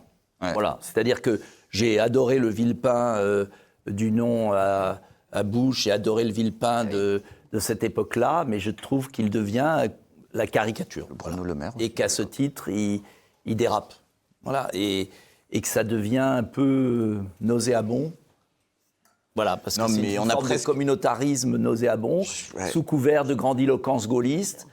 Je trouve qu'il y a un juste milieu à trouver, entre guillemets. Et puis sur la souveraineté, Dominique de Villepin a toujours été très ambigu. Il a soutenu le projet de constitution européenne. Il a toujours accepté les transferts de souveraineté à l'Union européenne. Il ne s'est jamais battu pour la souveraineté. Or, il y a un moment... si on n'est pas maître de ses frontières, de son budget, de sa monnaie, de ses lois, circuler, il n'y a rien à voir. Et le problème de la France, c'est ça. C'est l'échec romantique. Mais voilà, le problème de la France, c'est ça. Si on ne reprend pas le contrôle, tout le reste ne sont que des discours. L'université, c'est un lieu d'endoctrinement, d'après vous, notamment Bien sûr, mais tout est un lieu d'endoctrinement, puisqu'à partir du moment où l'État a cédé. Donc là, il faut remettre, mais c'est lié profondément à l'affaire de l'Union européenne. Trop souvent, notamment à droite, on a eu le sommet des libertés, c'était intéressant. Le sommet des libertés qui a été fait, où j'ai été quand même le seul. Ils ont tous parlé de référendum sur l'immigration, de ceci, de cela, mais aucun n'a rappelé. Vous pouvez faire tous les référendums de l'immigration de la Terre, si vous laissez les frontières ouvertes et si vous laissez la supériorité du droit européen et des directives, et du juge mais ça veut rien dire. Et donc, on a eu Chirac, on a eu Sarkozy, on va pas recommencer. Non, mais on va pas recommencer. Moi, c'est pour ça que je m'engage. Je vais vous dire, sinon, moi, j'arrête. Hein. Mais on va pas recommencer. On va pas recommencer à tromper les Français. Et aussi. C'est pas possible. Mais non, mais c'est pas possible. On va y arriver. Regardez ce qui se passe en Angleterre. Farage y arrive. Non, on peut pas recommencer à tromper les Français. La clé, c'est l'Union européenne. Mais Villepin, c'est si les Français veulent être libres, il faut bazarder l'Union européenne. La seule nuance que j'ai avec Philippot et Asselineau, c'est que Philippot et Asselineau disent on s'en va. Moi, je dis avant de s'en aller, on part à plusieurs, c'est-à-dire on arrive à faire exploser le système parce que je ne veux pas laisser l'Union européenne à côté de nous. Mais c'est une nuance de chemin, c'est une nuance de tempo, c'est une nuance de méthode. Mais sur le fond, c'est la clé de tout. Si on ne récupère pas nos frontières, notre monnaie, notre budget et nos lois, tout ça est vain, puisque c'est Van der Leyen qui décide. Je peux vous poser une question ? Allez-y. Oui. À quel moment, à votre avis, le RN a oublié ses fondamentaux, en fait, qui ils étaient et que c'était une opposition et qu'il fallait justement à un moment donné sortir les muscles et s'opposer aux institutions européennes, entre autres. Moi, j'ai été traumatisé par l'affaire, c'est mon côté vieux, Séguin-Pasqua, Chirac. J'étais tout jeune auprès de Séguin, 94, fin 94. Et je vois Séguin qui me dit, il était tout jeune auprès de lui, et Séguin me dit, Chirac est en train de tout abandonner, il a été acheté par les centristes. Et Séguin a même boycotté le premier meeting de campagne, je ne sais plus où c'était à la Villette, de Chirac. Il a boudé, comme il faisait toujours, quand il boudait. Et il m'a dit, ils sont en train de tout abandonner. Et à la fin, il a soutenu Chirac. Bon, bien sûr, face à Balladur et tout. Mais il m'avait dit en privé, il m'avait dit, vous allez voir, pour être élu président, il a tout lâché. Et après, ce qui s'est passé est la réalité. Et donc, moi, je suis traumatisé par ça. Et j'ai pas envie de revoir ça avec le RN. Et la seule façon que je peux d'empêcher ça, c'est qu'on soit suffisamment nombreux pour politiquement peser. Parce que si on est très nombreux à peser, il y aura une... Parce que le RN le fait, je pense, pas par idéologie. Il le fait en se disant, si je ne change pas un peu sur l'Europe, si je minore pas, si je fais pas du Mélanie, je vais pas passer. Ouais. Je ne fais pas de procès d'intention au RN. Le principe du socle majoritaire. Voilà, le principe du socle majoritaire. Ne faisons pas peur à la petite vieille de plus de 70 ans qui a peur, qui regarde la télé et à qui on qui regarde France Télévisions et qui se dit si on vote RN, c'est le Frexit. Mais je pense que dans les circonstances d'aujourd'hui, les Français, si une Le Pen, Bardella et nous tous, on était capables d'aller dans le même sens, comme Trump a fait en disant on s'en sort, on va sauver le pays sur une ligne claire de rupture avec l'Union européenne, je suis certain que les Français pourraient nous faire confiance. Allez, Radouane, le mot de la fin, ce premier débat. Gentil de me donner le mot de la fin, je vais pas... Non, je voulais juste rebondir sur l'université, sur ta question sur l'endoctrinement de l'université. C'est très intéressant. Moi, je donnais des cours encore à l'université pour cette année scolaire. On m'a annoncé que je n'étais pas reconduit pour l'année prochaine en raison de mes prises de position publiques. Ça me donnera plus de temps pour venir sur TV Liberté. Mais c'est quand même problématique. Et j'ai été encore étudiant il n'y a pas si longtemps, il y a encore 2 ou 3 ans. En école de journalisme, la première chose qu'on vous apprend, c'est à vous syndiquer. Ça en dit quand même long sur l'endoctrinement de notre université et sur tous les groupuscules, toutes les mouvances qui gravitent autour. Eh ben merci Radouane. On termine ce débat avec les dessins d'Ignace pour s'unir. Il n'y a pas plus gauche que la droite, voilà. Nicolas, bravo, on peut applaudir Ignace. L'Arcom contre Bistro Liberté, ils boivent trop et ils pensent mal. Ah oui, il a raison. Alors, quoique, il y a beaucoup d'eau là. Le wokisme veut lutter contre les discriminations en discriminant la pensée. Bravo Ignace. Et enfin, je pense donc, je flic. Voilà, on applaudit bien fort Ignace. On se retrouve. On est à 5 jours du 14 juillet. On va parler justement de la sécurité. À tout de suite. Désordre permanent, insécurité quotidienne, ensauvagement généralisé. La France a-t-elle plongé dans le chaos ? Voilà, la France a-t-elle plongé dans le chaos ? C'est le sujet de ce second débat de la soirée. Alors, les piscines prises pour cible, des maîtres nageurs agressés, les fermetures se multiplient partout en France. Est-ce que Alice Cordier, à force de tout tolérer, est-ce qu'on ne va pas devoir fermer toutes les piscines ?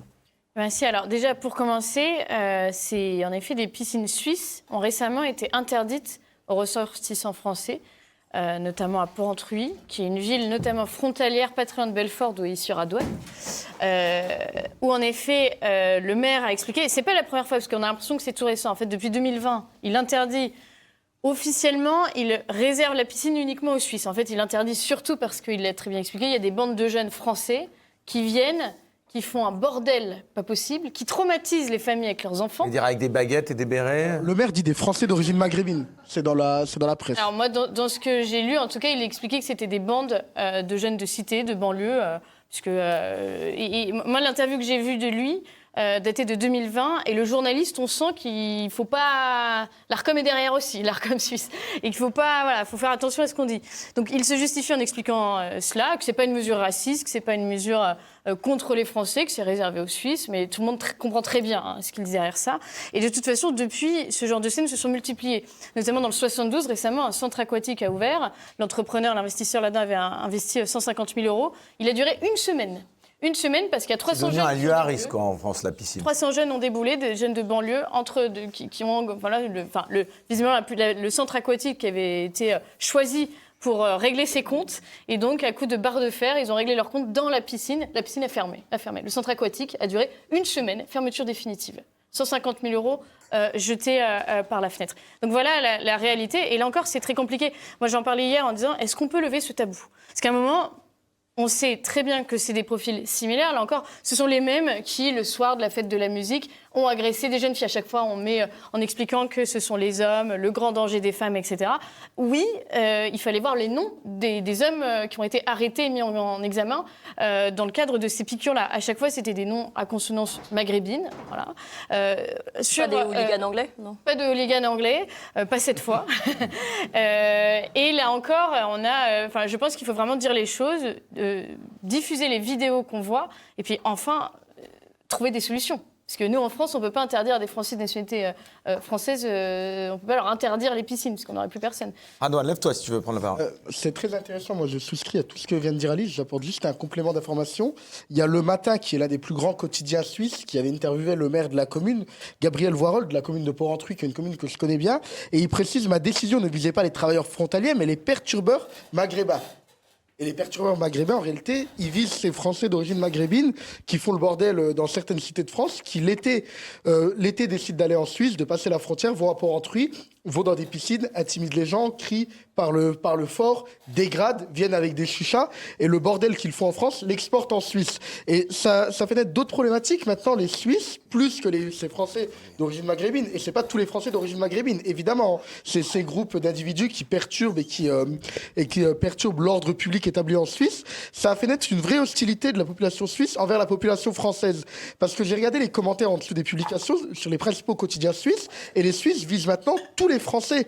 Et du coup, ça a des répercussions, et il y a un vrai risque d'image, qui pèse sur la France, à cause de, permettez-moi, de ces connards qui vont à l'étranger et qui passent la frontière, qui se revendiquent français, qui vont faire le bordel de l'autre côté de la frontière.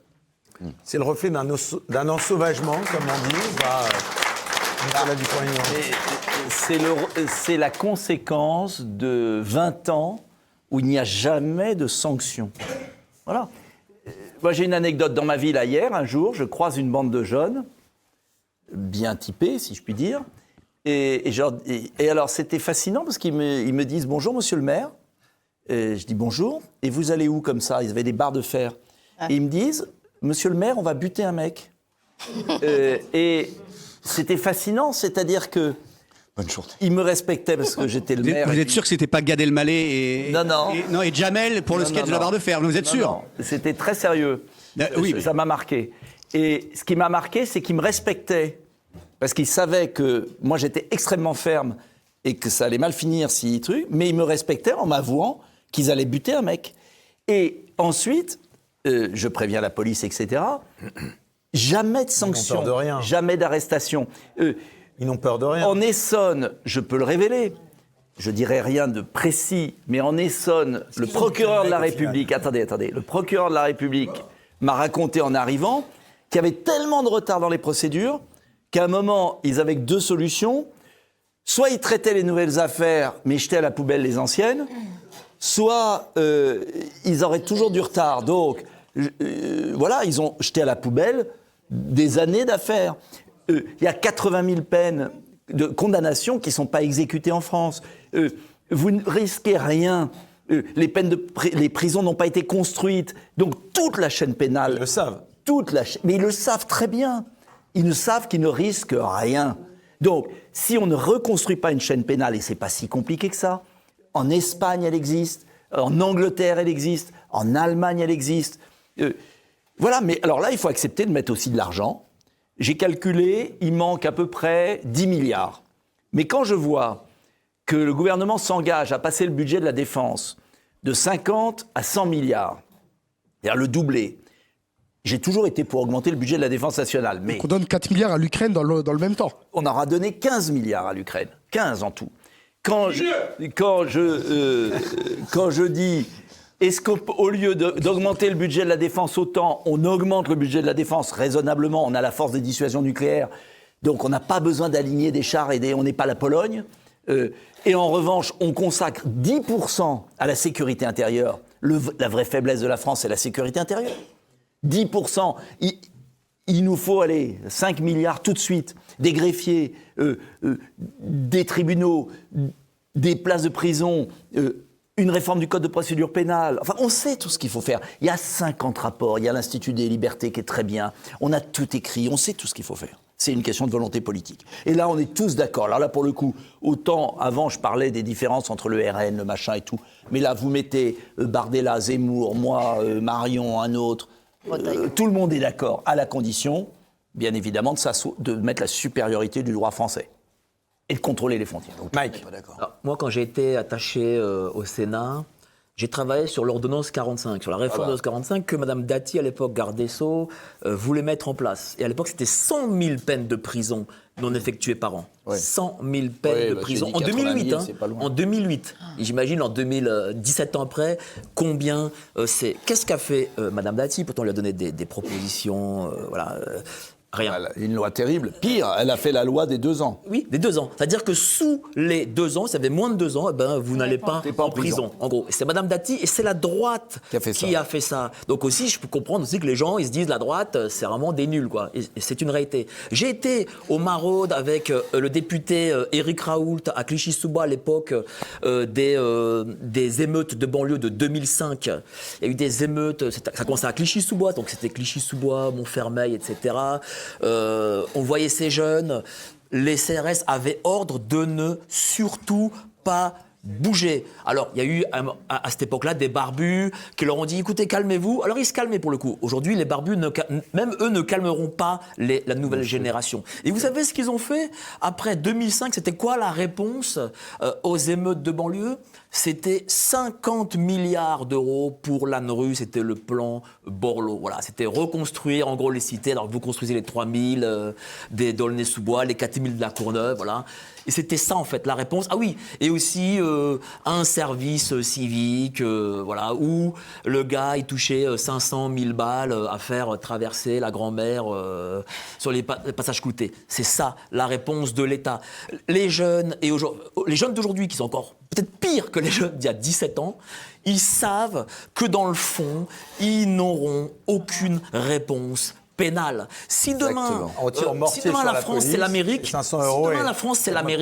c'est-à-dire qu'ils prennent, je sais pas moi, chaque chouf, c'est-à-dire ceux qui surveillent, prennent 15 ans ferme, Ben là, on va voir si en effet il y aura encore des choufs dans la rue. Je le dis, hein, c'est aussi simple que ça. Il faut l'ultra sévérité. Et ceux qui veulent passer outre, là, on est à 5 ils rentrent jours chez eux, tout simplement. de la cérémonie, enfin de la soirée du 14 juillet.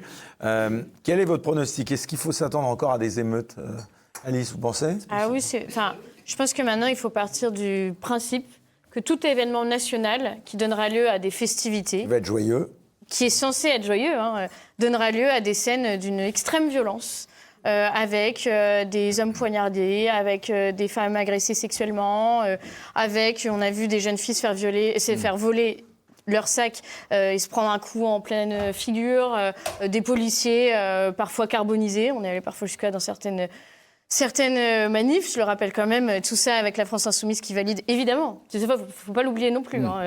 Quand on a un David Guiraud qui dit, qu'il explique notamment pour l'anniversaire de la mort tragique de Naël, qu'il ne va pas du tout appeler au calme, c'est qu'il valide ces choses-là. Il ne faut pas l'oublier, que derrière, ils ont du sang sur les mains aussi, ces gens-là. Vous pensez que ça va être, du coup, un jour de peur, quoi, le 14 Ça va être un jour de peur, et de toute façon, maintenant... les jeunes femmes avaient déjà pris leurs précautions. Maintenant, quand elles sortent dans la rue, de toute façon, c'est devenu un réflexe que d'avoir une bombe au poivre, que d'avoir une chemise ample à mettre au-dessus de ses vêtements, que d'être géolocalisée avec ses parents ou son petit ami sur son tel, de faire attention d'avoir un couvercle au-dessus de son verre pour éviter qu'on lui mette du GHB dedans. Alors, on n'a pas encore de côte de maille pour lutter contre les piqûres. Peut-être que ça viendra un jour.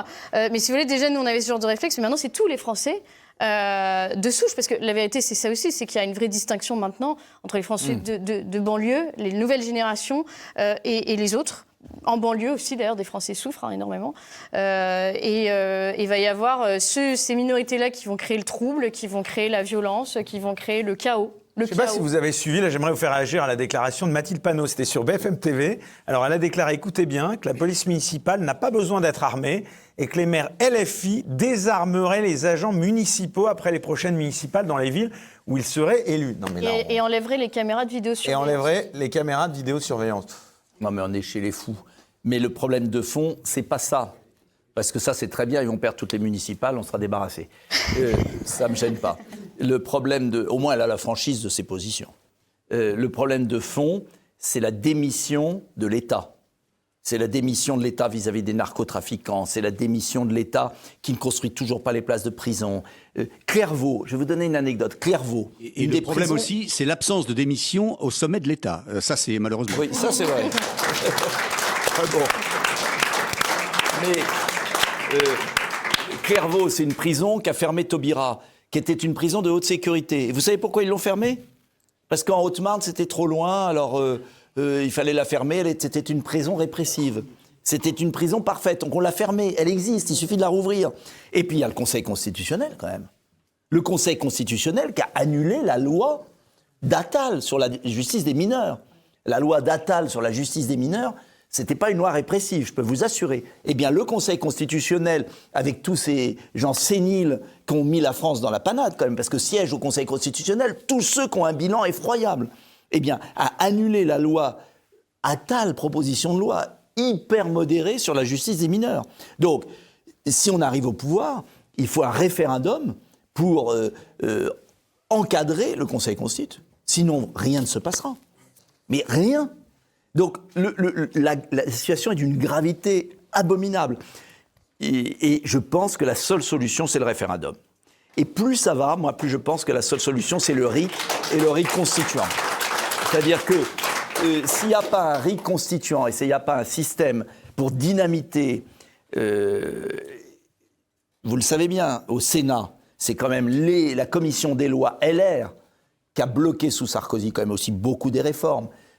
C'est entre le Conseil constitutionnel, les commissions des lois, si vous ne passez pas par référendum, vous n'en sortirez jamais. Donc des référendums, un nouveau code de procédure pénale, élaguer la supériorité du droit français, et puis un référendum sur les peines planchées, sur les peines minimums, sur les 40 000 places de prison. La gauche, elle a pas d'autre un problème avec l'autorité quand même, non? Mais c'est pas que la gauche, entre nous. Ce serait ça. Le rapprochement familial, c'est la droite.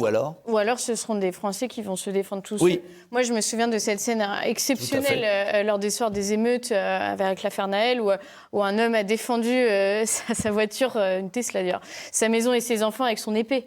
Et il lui avait dit, le mec de banlieue qui lui dit « Ouais, fils de pute, je vais te retrouver », il dit « Bah oui, connard, t'es chez moi ». Et cette phrase, elle était incroyable quand même. Mais là encore, il avait quand même... Il n'avait pas fait l'unanimité, ce mec. Ouais, mais il est avec une épée, quand même, il frappe des gamins. Ça va pas ou quoi ? Il pratiquait l'épée médiévale. Tout à fait. Il avait un art Et très... c'est assez drôle de voir d'ailleurs que ces hommes-là qui se font attaquer ont toujours un peu le même physique, des espèces de gros nounours à barbe. Puisqu'il n'y a pas très longtemps, il y a un boulanger qui a été attaqué chez lui, souvenez-vous. Il a défendu un matin à 5h du mat 2 jeunes femmes qui se faisaient agresser par un jeune homme. Le jeune homme est revenu avec un fusil chez lui et on a eu une scène incroyable où le boulanger le chope par le col et le sort entièrement de sa boulangerie, quoi. Et alors, il explique notamment qu'il ne l'a pas séquestré, parce que sinon, il risquait une condamnation pour séquestration. Il aurait pu le garder le temps que la police arrive, il ne l'a pas fait. Et il n'a pas osé lui mettre un coup plus fort que l'autre, de peur, là encore, que ça se retourne contre soi. Et en fait, on en est là. Et je me souviens aussi, et il a raison, parce qu'il y a eu des militaires, notamment un militaire, je crois que c'était à la gare de Saint-Lazare, qui s'était défendu contre un jeune homme et qui avait été condamné alors qu'il avait juste eu le malheur de... L'insécurité, c'est désormais la norme en France ? En France, oui, parce que quand on va à l'étranger, c'est beaucoup plus safe. Je vais donner un exemple, parce que bon... Au hasard, mon retour sur Bistrot, donc je fais quand même un exemple sur la Pologne, qui est chez moi. Ouais. J'habite Wrocław en Pologne, j'ai un appartement là-bas. Je suis venu avec ma compagne là-bas, qui n'était jamais allée en Pologne. Elle m'a dit « Oh, la Pologne, machin, bref, bon... tous les clichés, voilà. Et elle m'a dit j'ai pas envie de rentrer parce que à 3h, 4h du matin, tranquille, en plus les gens sont sympas. Mais il faut savoir une chose, c'est qu'en Pologne, il y a 200 000 personnes en prison, alors qu'il y a 38 millions d'habitants. Et en France, à 68 millions d'habitants, il y en a 70 000. C'est-à-dire qu'en Pologne, qui est plus petit, il y a 3 fois plus de gens qui sont détenus. C'est aussi simple que ça. Et pourtant, la Pologne, c'est une démocratie, c'est pas la dictature. Voilà. À Beyrouth, t'es une femme, tu vas en boîte de nuit, tu sors à 2h du mat' en mini-jupe, t'as pas d'emmerde. À quoi elle est due cette peur, d'après toi, Greg ? La peur laquelle ? La peur des juges ou la peur des politiques ? La démission. C'est la démission. Je pense qu'il y a peur et qu'il y a idéologie aussi, peut-être. Idéologie. Et faiblesse. Ça ne touche pas que les jeunes issus de l'immigration. Ça touche aujourd'hui. Il y a des cas, quand tu les vois passer, ils sont incompréhensibles. C'est les femmes les premières victimes de cette insécurité. Il y a eu une ou alors c'est moi qui trouve que c'est pas assez. Mais récemment, un monsieur avec un patronyme tout à fait de souche a été condamné pour avoir contraint une mineure de 16 ans à de la prostitution. Elle était à 185 passes par semaine. Il a pris 3 ans. C'est monstrueux. Non mais moi je me dis, il manque un zéro. Donc ça concerne vraiment tout le monde en fait. La faiblesse, c'est ça qu'il faut se focaliser. des peines. Je pense qu'il y a une idéologie et qu'il y a pas mal de magistrats aujourd'hui, mais quelle est la part de cette idéologie qui est une idéologie de substitution par rapport à une incapacité matérielle d'appliquer les peines ? Je crois qu'il y a beaucoup de gens qui s'inventent des principes parce qu'ils savent que de toute façon, que tu les aies ou que tu les aies pas, comme je disais, les dossiers, il faut les jeter. Donc autant dire que tu relaxes les gens par grandeur d'arme, ça fait peut-être plus classe devant la glace parce que on n'a pas les sous. Quoi. La faiblesse des peines, moi je vois un peu matérialiste, il y a un problème d'argent. C'est monstrueux la faiblesse des peines. Des trafiquants de drogue, des séquestrations, des tortures, 3 ans, 4 ans. Ce qui veut dire qu'à la fin, violent, vous avez vu, à la fin, ils feront pas 1 an. Non mais c'est monstrueux. C'est 1 an, 6 mois de la situation des femmes. Mais les premières victimes sont les femmes. C'est monstrueux. Et dans la rue et chez elle. Mais bien sûr. Cette influenceuse qui a été défigurée littéralement il y a 2 jours. Aspergée d'eau de Javel. Sans doute violée, parce qu'on a retrouvé des brûlures au niveau de ses parties intimes. Chez elle, les homejacking, on appelle ça comme ça maintenant, c'est les cambriolages violents de maintenant, ne font qu'augmenter et se multiplier. Et au point même qu'aujourd'hui, on exige, quand vous avez une vie publique, il ne faut plus mettre par exemple de story en direct, vous ne pouvez plus montrer, je ne sais pas, la belle montre que vous avez. Enfin, parfois, ça se joue à ça. Je me souviens d'une histoire comme ça où une jeune fille avait juste mis une photo de sa montre et en fait, on voyait dans le fond un peu où elle était. 2 heures après, il y avait 2 mecs à débouler chez elle et elle finissait défigurée, la montre en moins. C'est ça la réalité des réseaux sociaux aussi, d'ailleurs. Je peux ajouter un truc parce que bon, en fait, le problème, c'est que c'est un constat qu'on a fait depuis 20 ans, cette insécurité, et on en parle tous les jours. Et enfin, il faut juste comprendre que là, il faut prendre le plan large. Et le plan large, c'est qu'on est dans une situation de destruction de la France, mais sur toutes les échelles. L'énergie, fermeture de Clermont, mais fermeture de Fessenheim. On a eu Henri Progleo il y a peu de temps qui nous disait mais on pourrait avoir une facture divisée par 2 aujourd'hui pour les Français. L'économie, on n'a jamais eu autant, on est un record de faillite de petites entreprises et maintenant j'ai vu que c'était même les moyennes entreprises. Bon, la dette, n'en parlons pas. Tout est en train... Les Français ne savent plus parler français, on ne sait plus faire des mathématiques. Il n'y a plus rien qui va en fait. On est dans une destruction organisée de notre pays, de ce qui fait notre sang, notre chair, notre culture, notre patrimoine, notre paysage. Donc voilà, c'est ça qu'il faut tout regarder. C'est pas un champ et alors zut, là, il y a encore un hacker, machin truc, là. Mais est-ce qu'on peut encore restaurer l'autorité de l'État? Et on peut tout faire. Alors là, pour le coup, il y a des domaines économiques extrêmement difficiles, il y a des domaines, mais l'énergie, c'est en une journée. Mais quand vous en une journée, vous arrêtez. L'énergie, et ben, l'économie va mieux. Oui, c'est ce que je dis. Non, mais l'énergie, on peut agir en une journée. Ouais. La sécurité, on ne peut pas agir en une journée, ça serait malhonnête. Mais on peut quand même utiliser des places de prison qui restent. On peut augmenter de 10 000 le nombre de places de prison assez rapidement. On a pourtant l'impression que Bruno Retailleau s'active un peu plus que les autres précédents. Pour sa candidature. Il s'active Une image. On est dans le théâtre. Oui. Ah bon. Il a sans doute, d'ailleurs, au fond lui-même, je pense qu'il est sincère. Vous le connaissez d'ailleurs. Je le connais bien, c'est un des meilleurs intellectuellement, il faut être honnête. Moi, je ne suis pas là. C'est un des types qui, quand même, a le plus de culture, qui comprend et tout. Maintenant, on est toujours dans le même schéma. Je pense que ça viendra.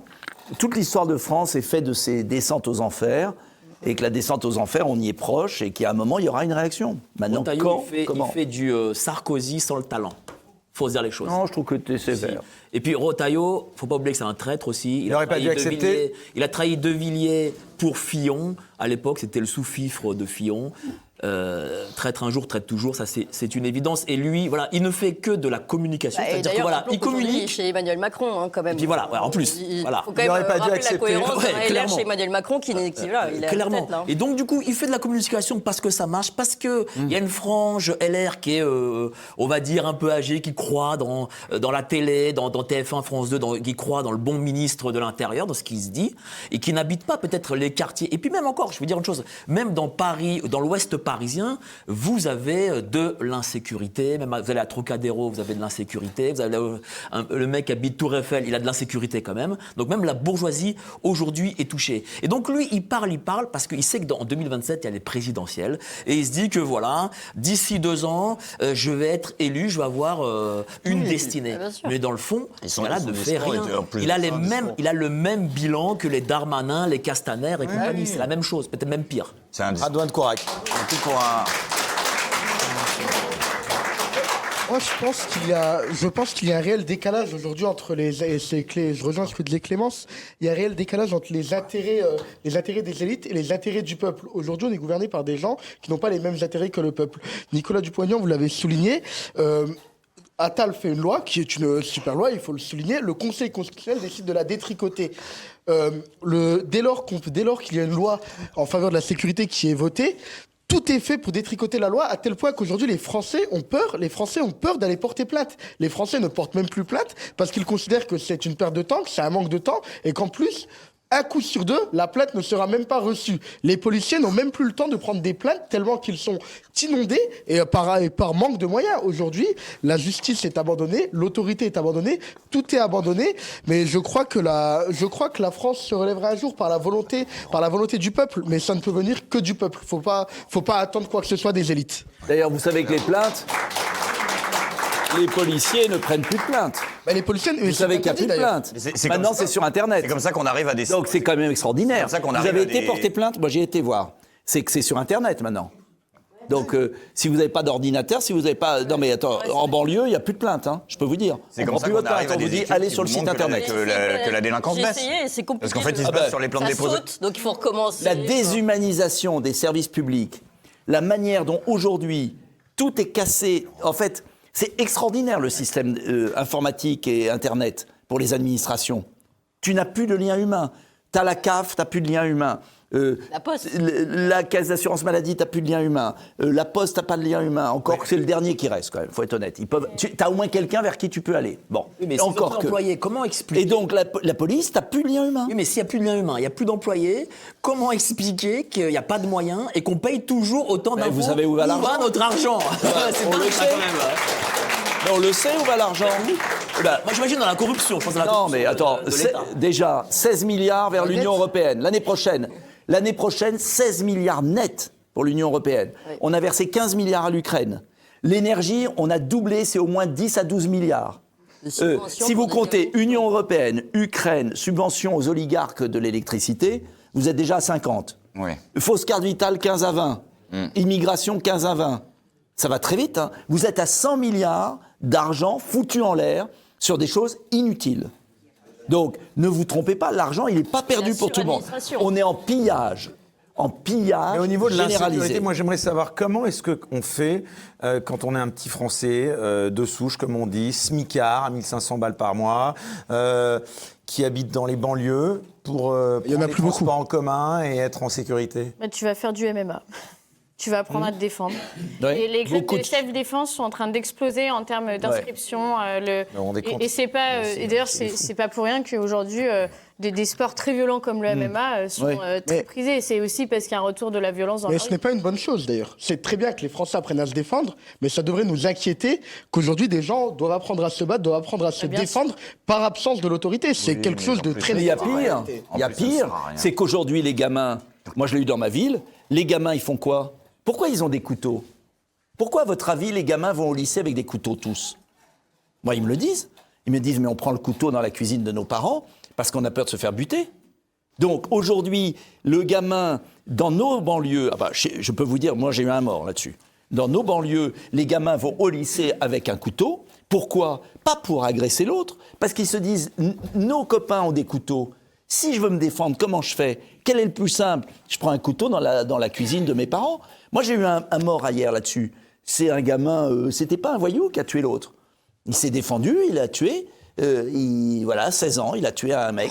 Et ils prennent des couteaux pour se défendre, comme exactement dans les westerns. Vous avez un revolver, parce que l'autre en a un.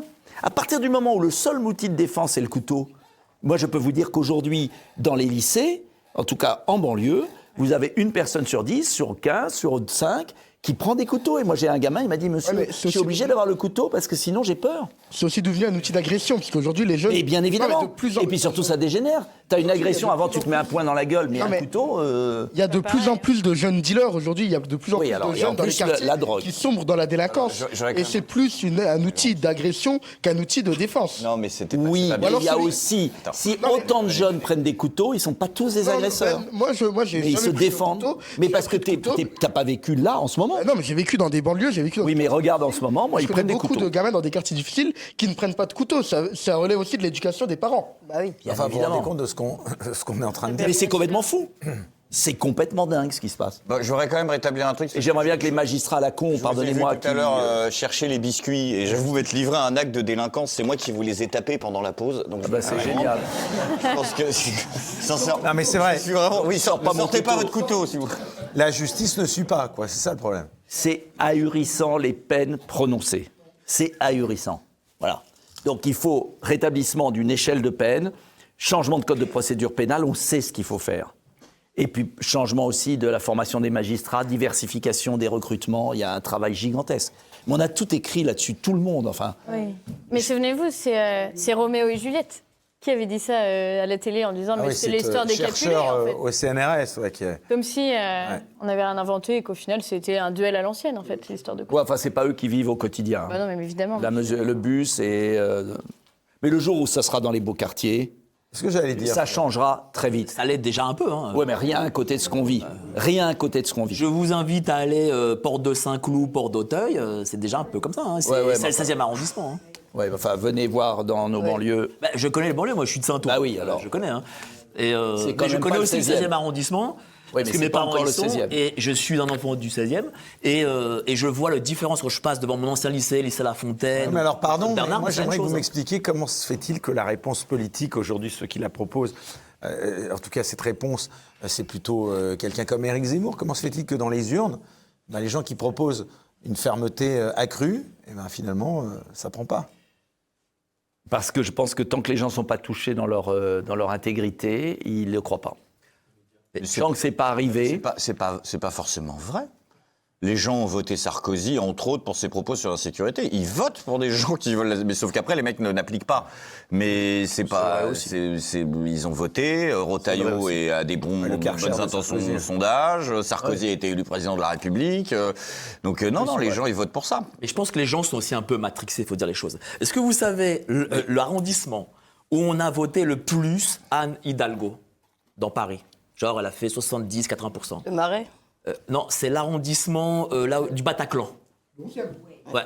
C'est le Bataclan. Voilà. Donc eux, en fait, ils ont eu le Bataclan, ils ont eu 150 morts, 500 blessés, puis ils disent, oh bah tiens, c'est bien la gauche, je vote Hidalgo. Voilà. Donc qu'est-ce que vous voulez faire? Voilà. Et ça leur touche eux, hein, c'est leur chair, quoi, non? Voilà. Mais ils ont quand même continué à voter pour les gens qui permettent cela. Vous diriez que les voyous ont gagné la bataille psychologique dans notre pays? Ils l'ont imposé. Ils l'ont imposé. De toute façon, ils ont utilisé leur technique et ils l'appliquent à des gens qui ne font pas partie de leur tribu, puisque je pense que c'est un peu tribal aussi comme vision. C'est très communautaire, hein, tout simplement. Je pense qu'on est en train de passer à la guerre civile. Moi, je vous rejoins. C'est pour moi une sorte de guerre civile sourde. Mais le bon côté, entre guillemets, de ça, entre guillemets, c'est que ceux qui réagissent, ça m'a beaucoup frappé, sont souvent aussi des gens issus de l'immigration qui se défendent mieux. Parce et qui réagissent et qui font le ménage. Ils ont à la violence innée de par leur enfance, et c'est pour ça que je dis qu'aujourd'hui, on va être obligés, soit nous, de devenir plus violents, parce que nous, on l'est moins. Les Français ne sont pas violents. Les Français ont été très passifs. Il faut mieux soutenir notre police ou finalement... il faut la soutenir, bien sûr, mais il faut la soutenir. Elle le mérite parce qu'elle vient en enfer. Mais vous pouvez mettre toute la police. C'est pas un problème de police. C'est un problème d'impunité. C'est un problème de justice. C'est un problème d'application de peine. C'est même pas un problème de dureté des peines, parce que ça, il n'y a pas de lien entre la dureté des peines et la baisse de la délinquance. Il y a un lien entre l'application ou non d'une peine. C'est ça qui fait baisser la délinquance. C'est ce qu'ils font dans les pays du Nord. Oui. C'est-à-dire rapidité. C'est-à-dire qu'ils mettent des peines très courtes, qu'on jugerait trop courtes, mais ils les mettent tout de suite. J'avais oublié qu'il était un gros gauchon, en fait. Hein. Putain, mais c'est pas ça, c'est évidemment. Arrête de dire des conneries. Il a raison. Mais bien sûr que non. Si tu nous fous un mec 15 ans ou 20 ans, voilà, là je retourne mon débat. C'est fini, voilà. C'est pas genre, c'est pas les réponses de Madame Le Pen qui dit ah oui on va leur donner des peines d'une semaine, 2 semaines, mais ça c'est des conneries. Ça marche empiriquement. T'as 70% de cas où la première peine empêche la récidive. Donc tu fais ce qu'ils font dans les pays du Nord. Première fois que tu tapes un truc au supermarché, c'est 3 semaines de tôle. Mais 3 semaines, et je te jure que les mecs ne recommencent pas. Et pour ceux qui recommencent, là, et puis il va écrire sur le tableau, je dois plus refaire ça. Et tu vas me laisser parler. Et tu les traites comme des gens. Tu devrais être président de tribunal de Bobigny, tu serais vachement aimé. Là, vous êtes injuste parce qu'il a totalement raison. Aux Pays-Bas, ça a été une réussite. C'est la première peine. Nous, on attend le 55e délit.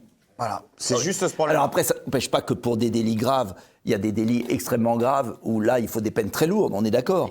Mais c'est la légèreté de la peine. Mais bien sûr, parce que là, on parle par exemple des gens avec des couteaux qui tuent d'autres avec des couteaux. Là, tu vas dire quoi? Tu vas dire, ah bah tiens, c'est... Oui, mais déjà, si pour le port du couteau, on était systématiquement, premier port de couteau, 1 mois de prison, sans sortir le premier port, même à 15 ans, je peux vous dire qu'ils ne reprendront pas le couteau. Donc, il faut les deux. Il faut la rapidité, mais les deux sont complémentaires. Mais il faut déjà la proportionnalité et la rapidité. Le premier critère d'empêchement de la récidive, c'est la contrainte physique. C'est la contrainte, c'est-à-dire c'est le fait d'être sûr que vous aurez une peine, même légère. C'est plus important que la gravité de la peine. Il faut ça c'est vrai. Mais il faut en plus une peine excessivement importante, parce que il faut éloigner. Sur les primo-délinquants, c'est pas sur les primo. C'est simple que ça. Sur les primo-délinquants, c'est contre-productif. Mais les primos, ils seront secondo, tertio, tout ce que non, c'est pas vrai. Dans 70% des cas, ils ne le sont pas. Non, Mike, c'est pas vrai. Je vais vous donner un exemple. Et un exemple, si vous me permettez. Un jour, dans ma ville, je vois un jeune. Il me dit, je suis à l'armée. Je voudrais vous remercier, monsieur Dupont-Aignan. Je dis, pourquoi? Il me dit, parce que quand j'ai 15 ans, vous avez supprimé les allocations sociales de la mairie à ma famille. Nous, on convoque tous les parents, dès le premier acte de délinquance, non puni par les tribunaux, on convoque la famille. On avait convoqué le jeune, la mère. Et là, il a pu acheter un couteau. On a supprimé pendant 1 an, non mais c'est sérieux, on a supprimé pendant 1 an l'aide à sa famille. Oui. Toutes les aides sociales. Eh bien, le mec, il avait 15 ans, il est revenu droit. il est aujourd'hui à l'armée, il est militaire, il n'a pas sombré dans la grande délinquance. Parce qu'on a cas comme ça, mais c'est pas majoritaire. Hein. Si, vous avez quand même beaucoup. Non, ils iront chercher de l'argent en faisant dealant. Eh bien, après... Mais l'un n'exclut pas l'autre. C'est moi, j'abonde dans le voir... sens de Maï, pardon, mais si demain vous aviez un de vos enfants qui se fait agresser par un primo-délinquant au couteau, est-ce que vous vous dites pas que... Voilà, personne ne dit qu'il ne faut pas condamner lourdement une agression au couteau. Mais aujourd'hui, on en est même... Vous savez pas. Mais vous savez pas où on en est aujourd'hui. Aujourd'hui, j'ai un jeune, là, il avait 74 actes de délinquance. Il n'a jamais eu une peine. Oui. Donc, on est hors du... C'est ça qu'il faut Ce qu'il faut, c'est que dès la première peine, et puis ça n'empêche pas qu'un type qui agresse une femme ou un truc grave, immédiatement, il est 10 ans, mais ça, je suis d'accord. Mais vous n'imaginez pas la situation. Vous avez des gens qui ont 52, 53, 55 peines. C'est ça, tu commences rarement une carrière de délinquance par un viol ou un homicide. Tu la commences en général par tes premières conneries quand t'es môme. Et non, si là... ça c'est notre génération. La nouvelle génération, c'est pas comme ça qu'elle commence. Elle commence très vite. Très vite, il y a des cas très graves qui n'avaient pas d'antériorité. Je suis d'accord avec Mike. Mais pourquoi ? Parce qu'ils ont commencé à 12 ans, 13 ans, ils n'ont rien eu à l'école. Rien eu dans leur famille. Vous voulez dire qu'ils ont un casier vierge, mais que derrière, ça cachait des actes malveillants. Mais il n'y a jamais une limite de poser. Donc, ils vont toujours plus loin. Bien évidemment, il y a des types définitivement foutus qu'il faudra mettre en prison longtemps. Mais il y a quand même, avant, un ensemble de chaînes pénales à rétablir. Vous êtes élu demain, pas. président de la République. Les premières mesures de Nicolas Dupont-Aignan, président de la République. Référendum sur la supériorité du droit français. Sinon, le Conseil constitutionnel va appliquer les jurisprudences européennes. Fermeture des frontières, c'est-à-dire contrôle des frontières par l'armée. Et troisième décision, 40 000 places de prison, ce que j'avais proposé en 2017. Et, bien évidemment, changement du code de procédure pénale et renforcement des sanctions. Et peine plancher. Réforme aussi sur les présidents des déjà énorme. Moi, je vais donner un exemple. Le tribunal de Bobigny. Moi, à l'époque, quand j'ai travaillé sur l'ordonnance 45, le président du tribunal des mineurs de Bobigny, M. Rosenzweig, est-ce que vous savez comment les jeunes de l'époque, c'est-à-dire d'il y a 15 ans et 20 ans, l'appelaient ? Il appelait Petit Papa Noël. Il appelait Petit Papa Noël. Des mecs qui aujourd'hui ont mon âge, c'est-à-dire moi j'ai 44 ans. Voilà. Imaginez. Alors, j'imagine même pas les mômes d'aujourd'hui. Bon, aujourd'hui, il est à la retraite, mais... Le gars qui l'a remplacé, et j'imagine, est encore pire que M. Rosenzweig. Donc, forcément... Suppression du juge d'application des peines. Suppression du juge d'application des peines. Comment vous pensez que, quand il y en a qui sont condamnés, on leur supprime la peine sans que les familles des victimes soient au courant et informées ?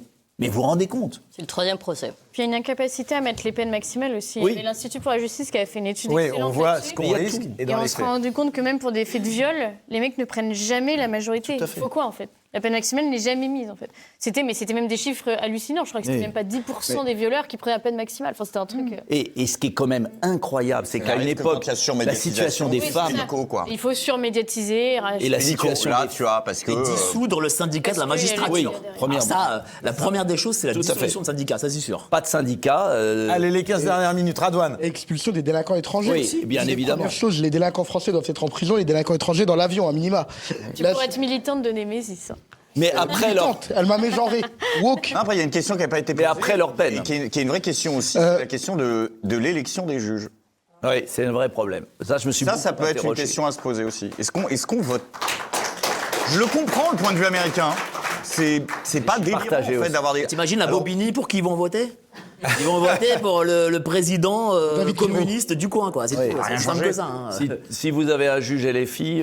Non, mais il y a une profonde lâcheté de la part des magistrats. Non, mais attends, c'est pas parce que vous avez un juge... Ils seront toujours légalement dans l'interdiction que leurs opinions politiques prennent le pas sur leur jugement. Maintenant, de fait, ils pourront être peut-être jugés sur les résultats par les concitoyens. Il y a une grande lâcheté de la justice en France. Mais ça pousse à de la politique. Les honnêtes personnes sont celles qui sont le plus sanctionnées. Vous grillez un feu rouge, faut pas griller de feu rouge, mais vous grillez un feu rouge, ça peut arriver à un stop. Vous vous faites flasher sur une autoroute, vous allez être emmerdé, on va vous poursuivre, on vous saisira sur vos comptes. Vous avez une amende, pour stupéfiant, vous n'allez pas en prison, vous ne payez pas l'amende. Je vous garantis, étant donné que vous êtes insaisissable, vous n'aurez rien du tout. Il y a un profond décalage. On sanctionne les personnes honnêtes et on laisse les délinquants en totale liberté. Mais c'est aussi de la faute, la justice est complice. Je suis désolé, vous vendez de la drogue, vous n'allez pas en prison, vous laissez un mec dans la rue, ben, le mec n'a qu'une seule envie, c'est de revendre de la drogue. Et puis il faut un échelonnement des peines, Greg a raison. Aller en prison 3 semaines, c'est une première étape. Et au bout de la chaîne, si le mec restive 15 fois, ben, il ira en prison 15 ans. Mais la première étape, c'est que le gars est en prison à minima 3 semaines. Bon, en tout cas, moi j'aimerais qu'on apporte une réponse au sujet de ce débat. À 5 jours du 14 juillet, qu'est-ce qu'il faut ? Il faut un plan de guerre pour éviter que le 14 juillet ne tourne pas à l'émeute, là ? Qu'est-ce qu'il faut faire, là, à 5 jours ? Faut pas y aller. Parce que là, à vous entendre, il faut se résigner, quoi. Faut rester chez Non, mais soi. faut surtout pas y aller à la sauterie de la mère Trogneux, quoi. Je veux dire, au bout d'un moment, putain. Qui a encore envie d'aller à ce truc-là, quoi ? Non, mais c'est vrai. On n'a plus le droit de s'approcher parce que l'autre il se fait huer, il faut pas que ça se voit, donc tu peux rien voir, il y a rien qui se passe. C'est moitié Charles Leclerc, moitié Travelot. La fête de la musique à l'Élysée avec Bernard Montiel, ça avait l'air sympa. Moi. Ouais, c'est la fête de la musique. Vous avez vu, il y avait Yamina Benguigui, Rachida Dati qui dansaient aussi. Ah oui. Faites autre chose, quoi, je vous jure. Hein. Faites autre chose, la vie est courte. Mais il n'y a plus la garden party de l'Élysée, hein, c'est fini ça. C'est vrai. C'était bien ça avant. Hein. Bon, en tout cas, on arrive bientôt au terme de cette émission. Et le seul truc qu'on n'a pas dit, c'est que les pouvoirs publics, finalement, ils sont dépassés ou c'est chez Bruno Retailleau, vous avez les mêmes soirées, une absence de gestion politique. Brigitte, quoi. Ils sont pas dépassés par l'ampleur des violences urbaines. Et moi, je pense qu'ils sont dépassés. On leur donne pas les moyens. Non, il y a deux choses. C'est que je pense qu'ils les connaissent, parce qu'ils ont tous les rapports. Donc, ils savent ce qui se passe. Mais je pense qu'ils ont peur. Non, attends. Ils ont peur, en y allant, de susciter une révolte, où il y a l'affaire. Une révolution, des émeutes. Suite à Naël, ce qui s'est passé. Oui, ils ont peur. Et donc, ils sont dans une stratégie qui est dramatique, c'est-à-dire de se dire, pas de vague. Il y a des consignes qui ont été données, je le sais, horribles à des policiers, voyant une jeune femme se faire violenter, de ne pas intervenir dans certains endroits. Oui, c'est arrivé. Je suis désolé, je le sais. Des feux de poubelle, ne pas intervenir. Des rodéos, ne pas intervenir. Donc ça Même veut les dire quoi ? pompiers sont caillassés. Pourquoi ? Non, mais pourquoi ? Parce qu'en fait, les autres tiennent le terrain. Ouais. C'est ça la réalité. Et donc, si on doit, pour moi, si on arrivait au pouvoir, il faut changer les lois, mais après, il faut faire des opérations par département, parce qu'il n'y a pas les forces de police pour tout faire. Il faut mettre l'armée aux frontières. Et il faut après concentrer département par département, vider les caves, faire les saisies d'armes, faire les saisies de drogue, et au peigne fin, quartier par quartier. Oui. Parce que pour le moment, on s'attaque au fusil du grand-père. Oui, mais il faut le faire et il faut le faire avec état d'urgence, hors tribunaux. Il y a une vraie action de reconquête du territoire qui sera longue, difficile, mais il faut le faire, voilà. Et plus on attend, plus ce sera douloureux. Voilà. Mais qu'est-ce que... Je peux pas vous dire autre chose. Celui qui vous dirait on règle ça comme ça, c'est pas vrai. C'est plutôt une vision hyper pessimiste quand même. Pas pessimiste, on peut le faire. Oui. Autant il y a des domaines où vous me dites Gaza, vous me dites ceci, vous me dites cela, mais là on sait ce qu'il faut faire. Mettre les moyens qu'il faut, avoir un plan organisé, on est tous d'accord. Envoyer l'armée, non ? Pas l'armée dans les quartiers, ça veut rien dire. L'armée aux frontières pour tenir les frontières, vérifier les go-fast, les trafics de drogue, et soulager la gendarmerie, les douaniers et les policiers qui doivent se concentrer sur les quartiers. Vous n'allez pas mettre un char au milieu d'un quartier, à côté des jeux d'enfants, ça sert à quoi ? On voit ce qui s'est passé sur les Champs-Élysées après la victoire du PSG, on se demande... Mais c'est pas parce que vous allez mettre... les pouvoirs publics, quoi. Mais entre nous, quand ils ont voulu remettre de l'ordre sur les gilets jaunes, ils y sont arrivés. On est d'accord. Bon, donc la vérité, c'est est-ce qu'ils veulent remettre de l'ordre ou pas ? Si on a une police très bien organisée en France. Pas les mêmes, pardon, hein. Enfin, ça n'a rien à voir. Les gilets jaunes, ils n'étaient pas avec des kalachnikovs. Je sais. Mais enfin, s'il y a une volonté politique, des lois, des moyens, on doit y arriver. Simplement, ça prendra 1, 2, 3, 4 ans. Mais si les Français sentent qu'on va dans le bon sens, Bukele y est arrivé au Salvador. Mais il faut prendre les mêmes méthodes et je pense qu'il faut même parfois être, entre guillemets, hors la loi. Thomas Séraphin, on sort la tronçonneuse ou pas là, je vous réveille. Non, mais bien sûr, je suis d'accord avec tout ce que vous avez dit, voilà, c'est parfait. De toute façon, dès les premières secondes du débat, on y était arrivé. Hein. Lève-toi. On était arrivé, c'est donc le débat, la France tombe-t-elle dans le chaos ? Bah oui, finalement, donc on était tous d'accord, bon bah voilà, buvons un verre et mangeons du saucisson en attendant la fin du monde. Non, parce que nos politiques ne démissionnent pas en haut et sont démissionnaires en bas, de toute façon, il n'y a plus rien à faire qu'à fêter cette fin du monde. Hein. Voilà, au moins, soyons résistants entre nous, amusons-nous, dansons, voilà, allez-y, on se lève et on danse, et voilà, et on picole, et ça nous appartient, ils n'auront pas. Et c'est très français, on est tout le contraire de ça. Oui, mais bon, il faut peut-être déjà donner Vous avez l'envie. là des femmes Vous courageuses. vous vous souvenez, il y avait ce propos qu'on disait avant, le vivre ensemble, qui était, nous, c'était bafoué ce truc-là, on rigolait, mais c'est peut-être la vraie...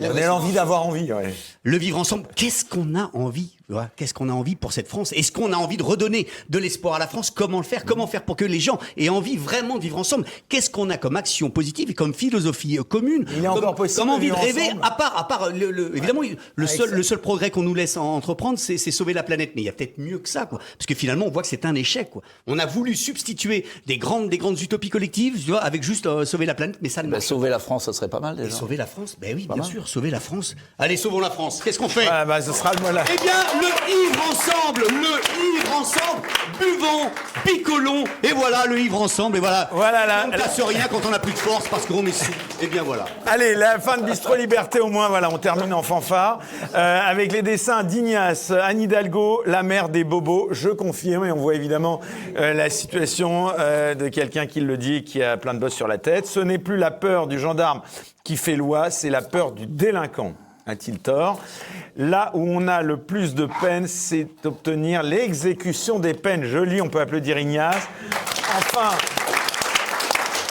à chacun ses peurs. Ce qui me terrifie, c'est l'extrême droite et le réchauffement climatique. Bah oui, parce que finalement, là, on en a beaucoup parlé du réchauffement climatique, mais on est à côté de la plaque, hein, finalement. Vous avez bien géré la canicule ou pas? Oui, là, vous avez vu comme il fait chaud, là, Oui. aujourd'hui.